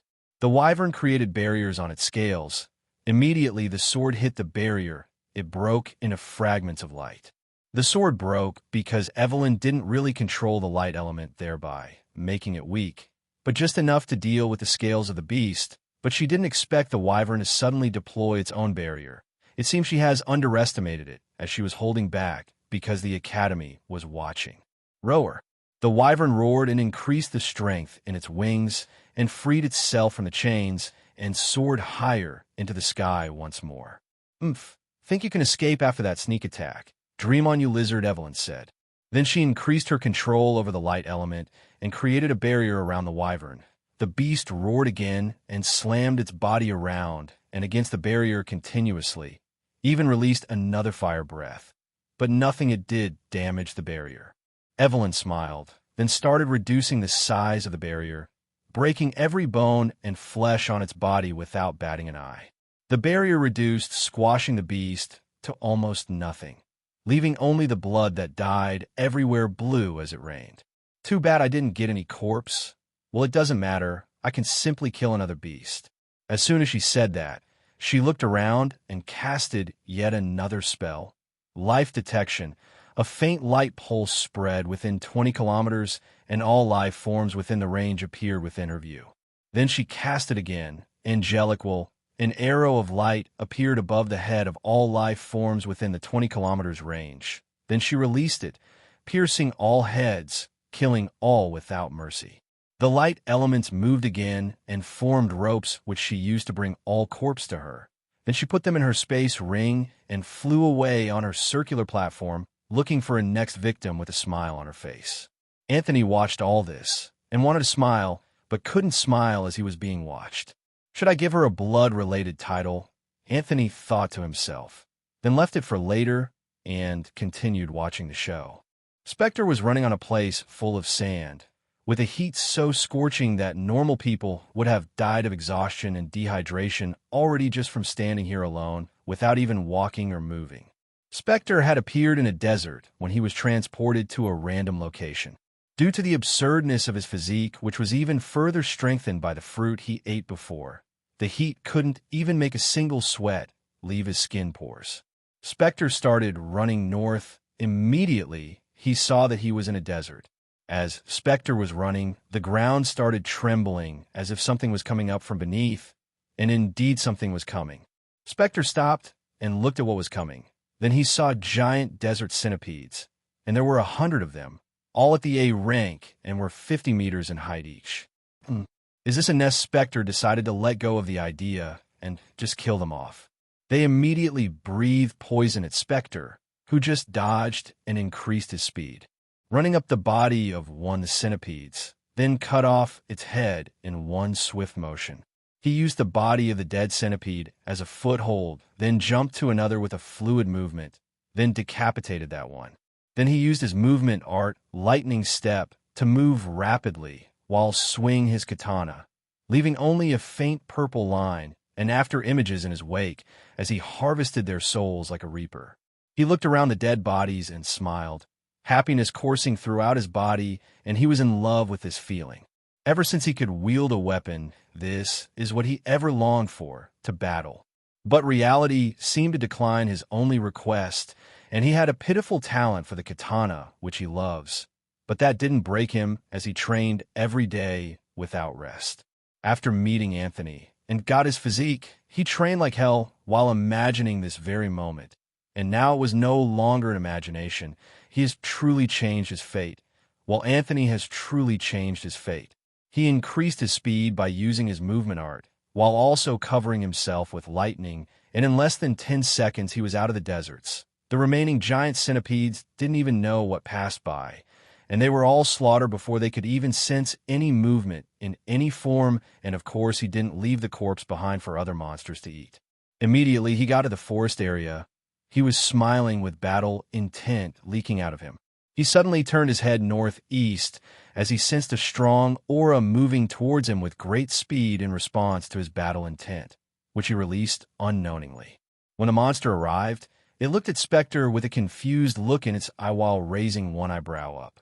It was confused because such battle-hungry intent meant that whoever released it is being starved and was in for a fight, and it came for a fight as it too was a battle maniac on its own right. But when it saw that the one releasing such battle intent was an F rank, it was utterly confused. Anthony looked at the monster with a surprised face at first. Then a smile bloomed on his face like a dog with a bone. "Human, you should tone down your hunger or you might die too early," said the monster. Spectre was stunned because he has never met any monsters that could speak. He looked at the monster that stood on 2 legs with hooves, with bulging muscles, and 2 thick, large, curved horns coming out of the monster temples right above the ears, with just enough clothes to cover its private part, while holding a large double-edged axe, and stood at a height of 7 feet, while releasing an aura of an S+ rank. It was a minotaur, a rare race hardly encountered, but hard to counter, as they were a battle-hungry and savage species. Their love for battle and blood rivals that of demons, which is never racking to many. "Let us leave the small talks and begin this," said Spectre, as he was too hungry for this battle to speak with a monster that could talk. He has literally been starving since he was 10. "As you wish," said the Minotaur, who immediately became hazy because he had already left his original position, and what was being seen was an after-image left behind. It swung its axe at Spectre, attempting to cleave him in half in one fell swoop. Spectre blocked the attack while having a crazed smile on his face as he counterattacked by slashing 50 times at the Minotaur. The Minotaur calmly parried every attack like it was child's play. Then it stomped on the ground with its hooves, activating a skill in its possession. Earthquake. The ground within 100 meters shook and cracked open. Stones and boulders rose up as a result of the damage. Spectre simply activated his lightning step and moved on top of the pebbles, stones, and boulders, moving forward straight to the Minotaur, as the skill won't affect him if he didn't land within 100 meters. A terrifying battade occurred as their weapons clashed, raising everything within a couple kilometers radius to the ground. Clank, clank, asterisk, asterisk, asterisk, clank, asterisk, asterisk, asterisk, boom, asterisk, asterisk, boom, asterisk, asterisk. They only left rays of light as they moved and clashed weapons, leaving clouds of dust and explosions with petrifying demolitions in their wake. "Don't underestimate me, human," the Minotaur shouted as it kicked the ground, speeding towards Spectre as it swings its body in the air and rotated as it flew with its horn trying to stab Spectre with the momentum it gathered. Spectre sidestepped, dodging to the right, then threw a devastating punch to the beast's face as it was sent flying like a broken kite. The Minotaur broke down trees and mountains as it collided with them, breaking down more mountains as it moved. The Minotaur was bleeding from all over its body due to the force of collision with mountains, its brain trying to shut down as a result of the punch it received. The Minotaur was shocked by the physical strength Spectre possessed. It stood up from the ravine and looked coldly at Spectre. This was a death glare. The Minotaur took a stance and used a technique, which shocked Spectre again. Axe technique, Minotaur exclusive, unending cleaver. It immediately moved and arrived in front of Spectre and cleaving 1,000 times at heaven-defying speed with its weapon and body covered in mana. Spectre technique, katana series, calm waver. He raised his katana, coated with mana, and matched the speed of the Minotaur and parried all 1,000 death strikes sent at him. Then he sent out his own move next. Spectre technique, katana series, alternating swing. He increased his speed more and moved with more ferocity this time, striking at the Minotaur chest and abdomen vertically, horizontally, and diagonally with no particular order, all strikes aiming for death and vital points alone. Axe technique, Minotaur exclusive, furious rush. Minotaur released its own technique and countered a majority of them, but couldn't counter all, thereby still taking more damages to its chest and abdomen. ROARR. It roared angrily as it could tell it has fallen into the disadvantage, but refused to give in. It activated its last attack to bring down itself with the opponent together. Axe technique, Minotaur exclusive, final form, one life, one death. This was a last-ditch attack, as even if this attack landed on Spectre, the Minotaur would still die, as this was a life-sacrificial technique. Spectre sensed slight death from this attack, and decided to use his own deadly attack, as he has not used his elements to attack since he started attacking, and only using it for movement once since this matchup began. Spectre technique, lightning katana series, one way. They both swung their weapons at the same time. BOM. The clash of their attacks caused calamitous explosions to go off in succession as everything within a 10-kilometer radius was reduced to embers as their destruction gave no way for any life to survive, only spelling death for living and non-living things. A large cloud of mushroom-shaped dust formed as the explosion and vibration and earthquake still kept on going, bring down mountains to the ground level. After a while, everything cleared up, and the Minotaur could be seen dead and battered, with an arm missing and its chest slipped open as a result of their attacks. The Minotaur died standing like warrior. Even in the last minutes, it refused to give up, deciding they should take their battle to the death realm together. Spectre could be seen without even as much as a sweat on his face, as with his physique, he could end this monster with a slap. But he was too battle-hungry and told to tone down his strength, though his current appearance spoke otherwise. Spectre waved his hands and took the corpse of the Minotaur and left as he ran across the forest with deadly speed. When Donna felt that she had arrived, she knew where she arrived without the need to even open her eyes. She opened her eyes and saw that she was in the middle of a water body, as she felt prior due to her origin aqua physique. When she arrived, the water trembled a little before returning to normal. This was a response to her physique, as even the water cheered at her arrival. She moved from where she was and stood on the surface and looked around and saw an ocean body that seemingly had no end to it. The water that soaked her hair and clothes automatically left her body as if they were alive and afraid to be in her presence, as if touching her was a taboo in itself. But even if she couldn't see no end in sight, She could still leave the endless ocean if she really wanted to. I wonder how large this ocean is to be this large. How big is this secret realm if I can't even see the end of this ocean alone? Donna murmured to herself. Then she made a sitting posture, but before she could even complete the motion, the water moved on its own and created a seat on its own as if they were trying to please her. As she sat, she crossed her legs, with her head resting on one of her hands while the other hand rested gracefully on the crossed legs. Then the seat moved across the surface as she just sat there with a bored look on her face. She would rather talk to her friends and do all this, but she needed to if she wanted to be in the top 10, so she wouldn't drop a rank. As she moved along, a trident came flying toward her. Before it could even connect, a water shield formed, and the trident crashed on the shield and shattered. Donna hasn't even moved her eyes, as she was still resting her head on her hand. Her movement already came to a stop, but she still hasn't moved. A group of Murloc came out from the ocean and surrounded Donna. They were all sea-rank creatures, each holding a trident or a sword in their hands. They started running towards her with intent to kill for her sins of entering their territory. Donna looked at this group of beasts and sighed. It seems it's time to make a move and stop lazing around, huh?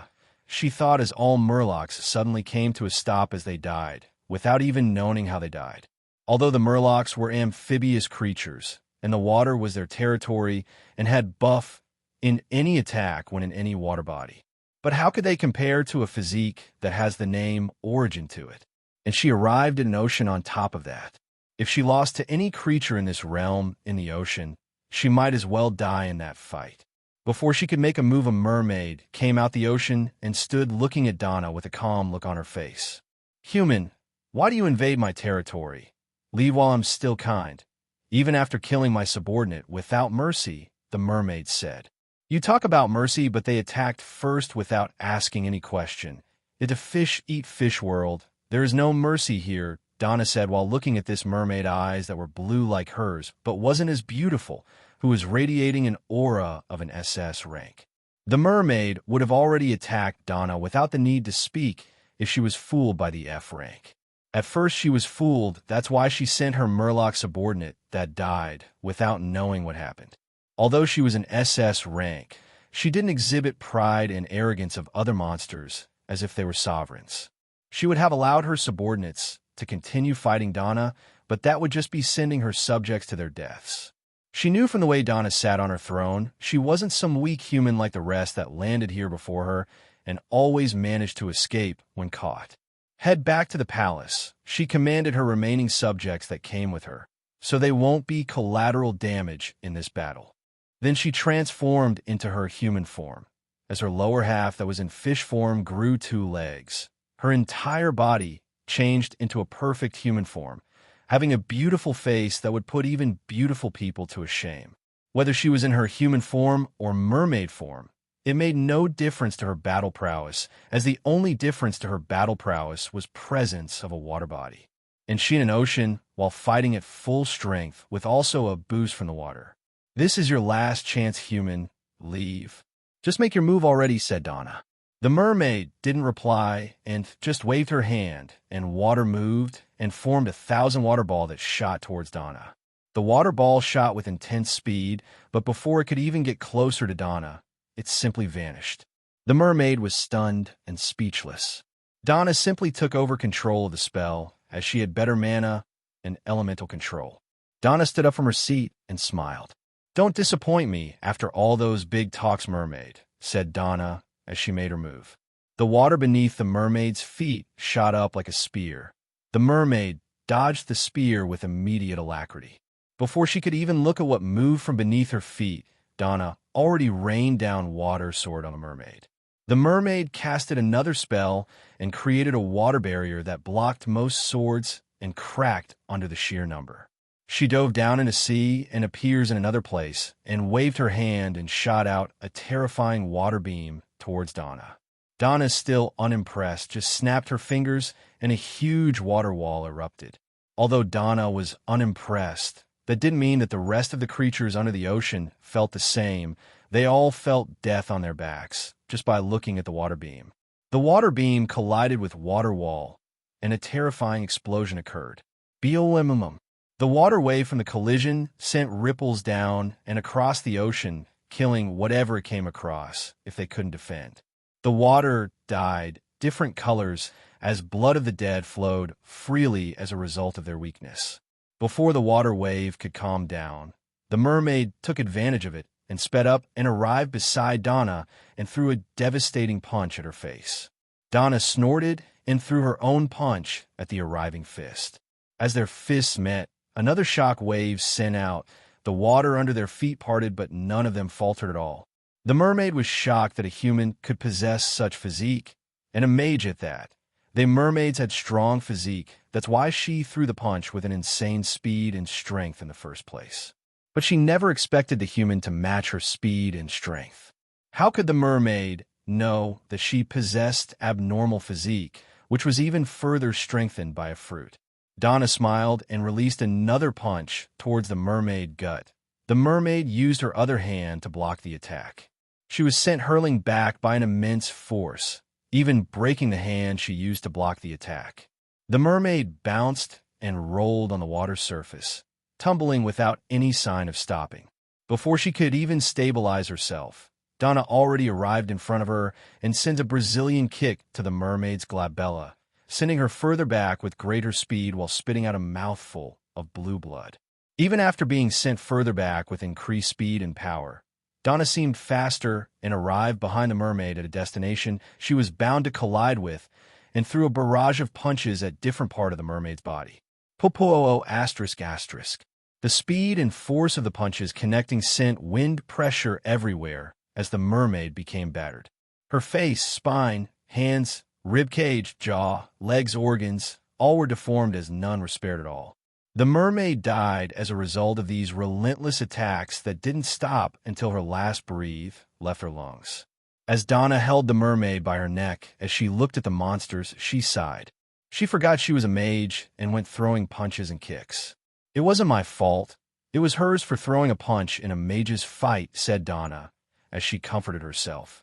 She really couldn't hold herself back after the first punch collided. Would warriors even possess such strength, she asked herself. Then she shook her head and chose to forget about it. She looked around and saw that some monsters refused to retreat like they were loyal soldiers and wanted to fall with their queen. They were ready for their suicide attack. "I would fulfill your wish," Donna said as tapped her fingers in space and water moved, creating small vortex with sharp grinding blades in it under each of the subordinate feet.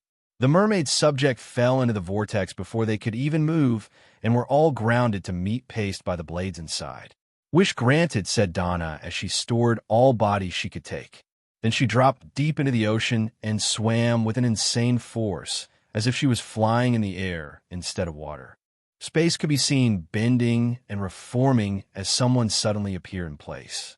This person opened his eyes and looked around, and everywhere was dark, but he could see because of his physique. His eyes' brows furrowed because of what he sensed in the atmosphere. He sensed utter chaos in the environment, which only meant one thing here. He arrived at the territory of the demon race. Clement didn't understand why the Academy would raise demons in a secret realm. This goes against everything that they have been taught, that demons should be killed on sight. I guess they are trying to make us fight demons early and not be in shock when we see one.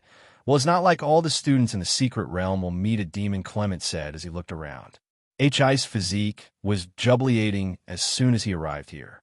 Not because of the chaos in the air, but because of the dread that was present that gave off death presence, which was in tune with his physique, which was the death physique. He looked around and saw his surrounding. He was in a dark forest that not even a string of light could pierce through the canopy of darkness. But it didn't matter to him at all, as night or day made no difference at all. As he was about to take a step after checking where he arrived, he suddenly crouched and turned and sliced at the direction he turned to. Thud!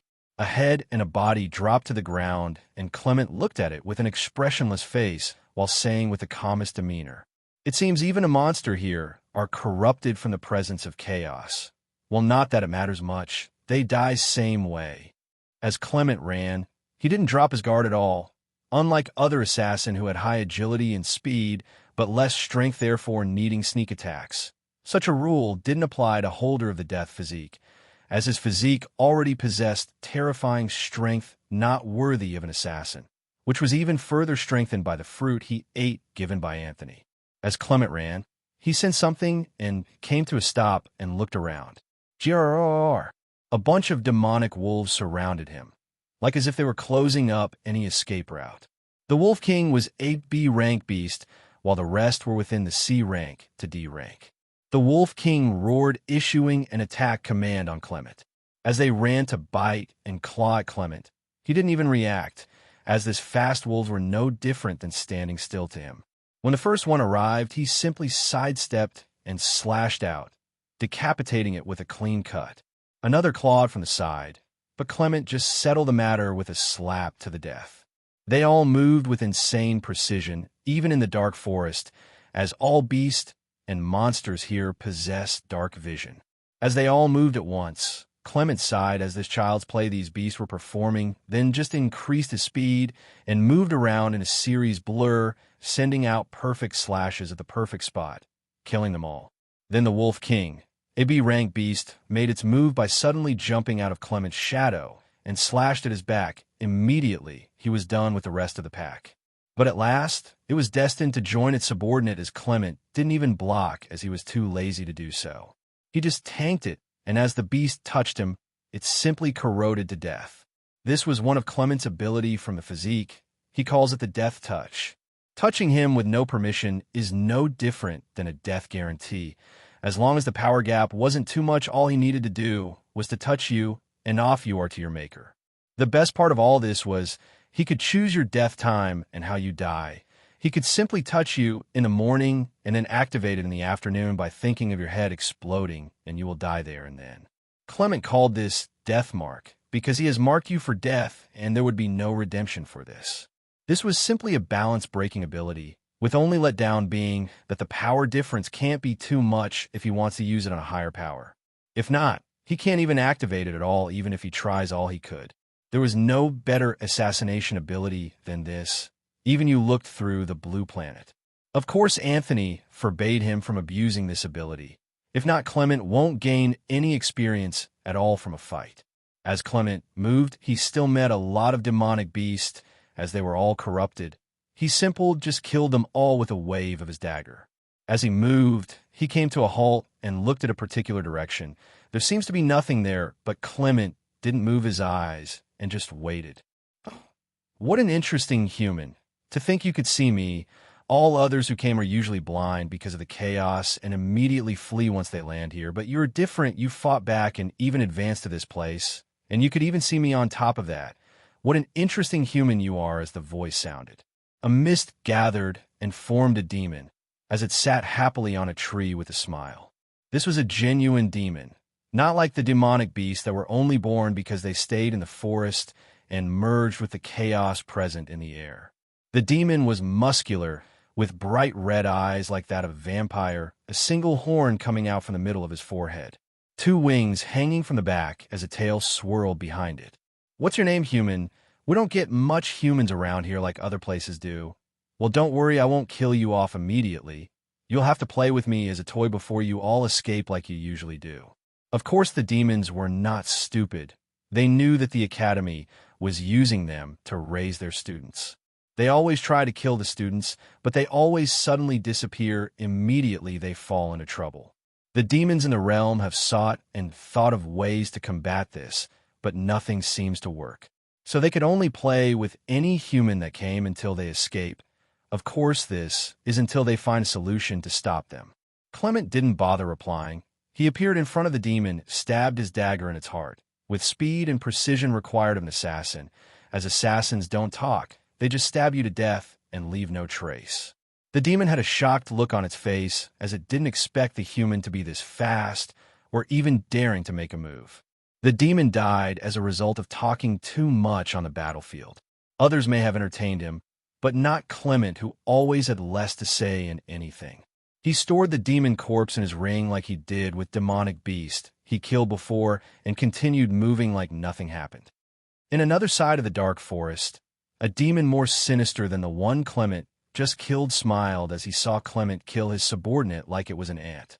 It seems an interesting one has finally arrived, huh?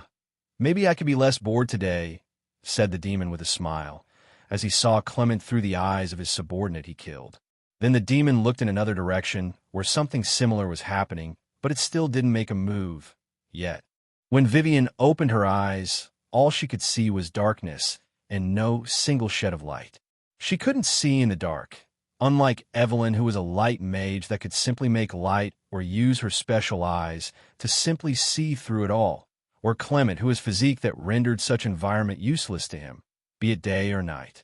Vivian only had one thing in mind as she stood here without any sight: chaos. She could feel the presence in the air. She had fallen into the demon territory, just like Clement, but unlike him, she couldn't see.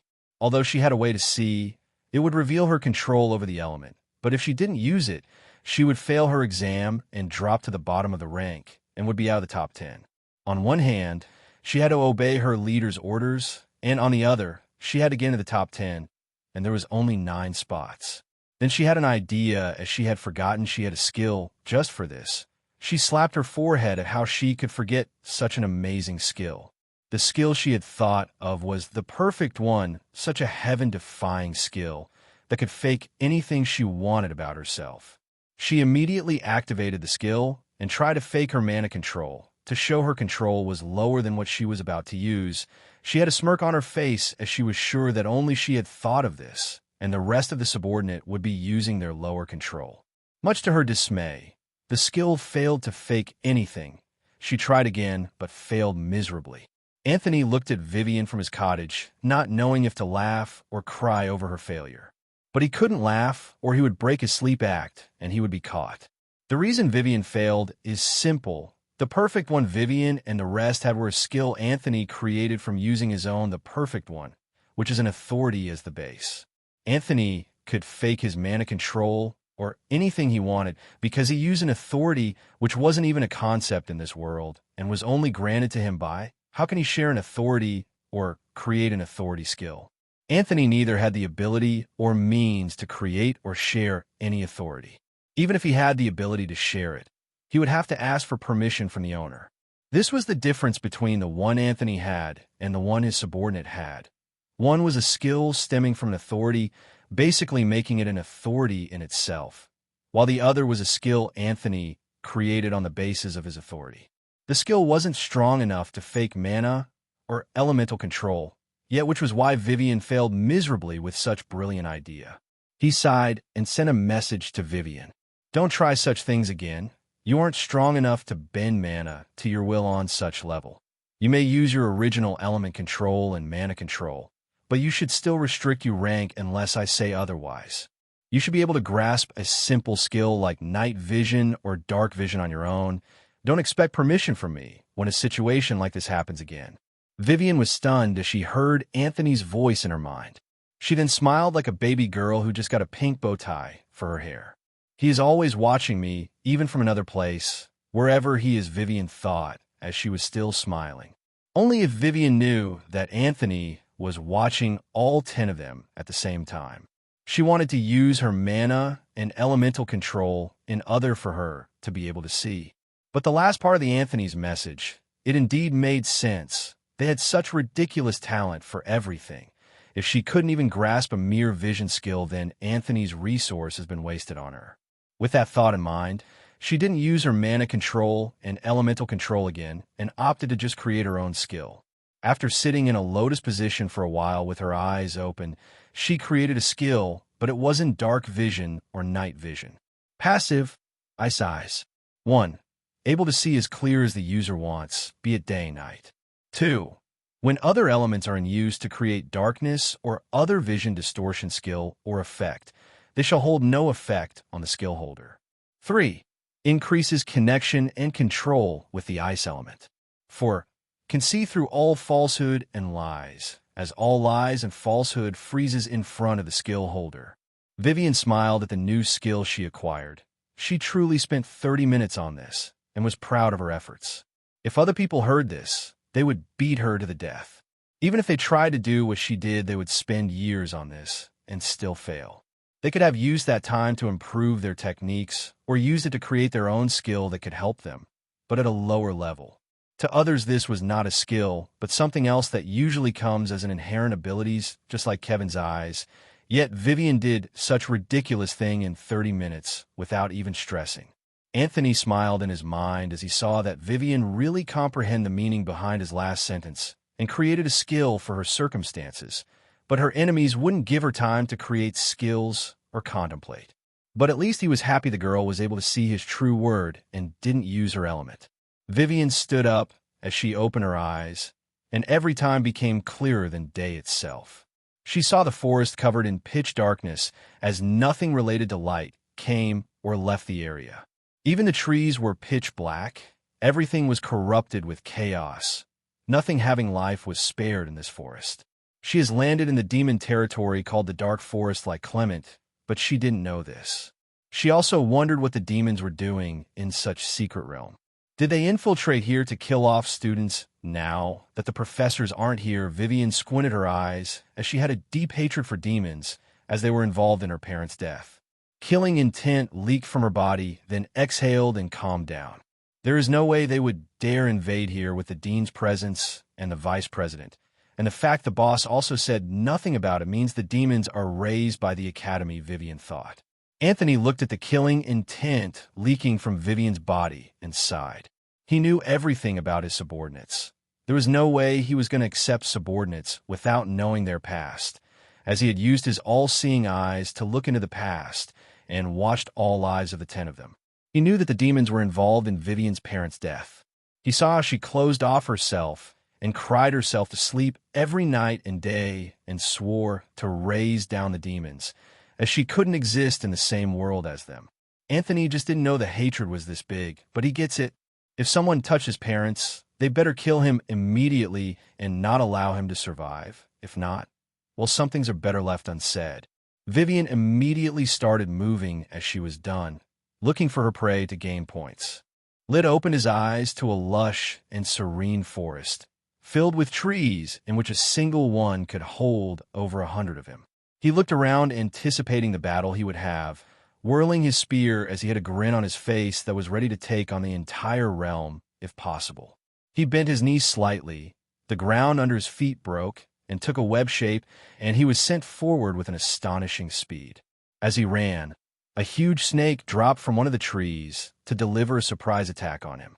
First point, thought Lit, as he changed his footwork and direction with precise agility and separated the head from the body of the snake before it knew what even happened. Lit didn't even slow his speed as he killed and took its corpse. He stepped on one of the tree trunk and moved like an assassin. He moved from trunk to branch to the crown of the tree with beautiful finesse and no wasted movements at all. As he moved, he suddenly smiled, then dropped down from the tree without hesitation. As soon as he dropped, multiple wind slashes ripped apart his former position, bringing down the trees and destroying the environment. Lit looked up and saw a gigantic bird. The bird looked at Anthony with fire in its eyes. As they both locked eyes, the bird screeched with a very high pitch, sending a sound wave attack to Lit that destroyed everything in its path. Lit controlled the metal element in the atmosphere as a thick dome made of metal covered him, and the sound wave clashed with it, reflecting the sound waves, further destroying everything. Lit removed the dome and made his own move at neck-breaking speed as he appeared on the crown of a tree and thrust himself forward towards the bird flying in the air and stabbed at the huge bird with great force. The bird simply flew out the way of the attack without an issue, as the sky was its domain. As it was certain that Lit didn't have any foothold since he was now hanging on the air, the bird attacked again by sending a single, but bigger wind slash this time around. Lit smirked as he knew what this monster was thinking. Mana and metal element in the environment moved, and a solid black footprint his size appeared under his feet, holding him up and balancing him. He swung his spear and cut the wind slash in two halves. Lit took a step. As soon as he took a step, the foothold under his first foot disappeared and appeared in the next position. The foot landed, and the same happened with the next step.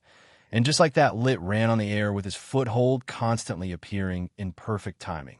Lit arrived in front of the beast and thrust his spear like a seasoned warrior. The beast was surprised that Lit could move and was caught off guard, but it still has a card. It enclosed itself with its wings, and the spear collided against it. Clang! Lit squinted his eyes. He thought the bird had normal feathers and planned to end this fight with this attack. But the bird has metallic wings. How ironic is that? Two people with metallic attributes fighting. The beast was pushed backwards on impact, even though it blocked, as it couldn't absorb the impact. Immediately, it was pushed back. It opened its wings again and flapped its wing forward. It sent out 1,000 metallic feathers in Lit's way in different directions, so that he couldn't dodge. Lit moved with maddening agility and speed as he moved in different directions, blocking and parrying the metallic feathers.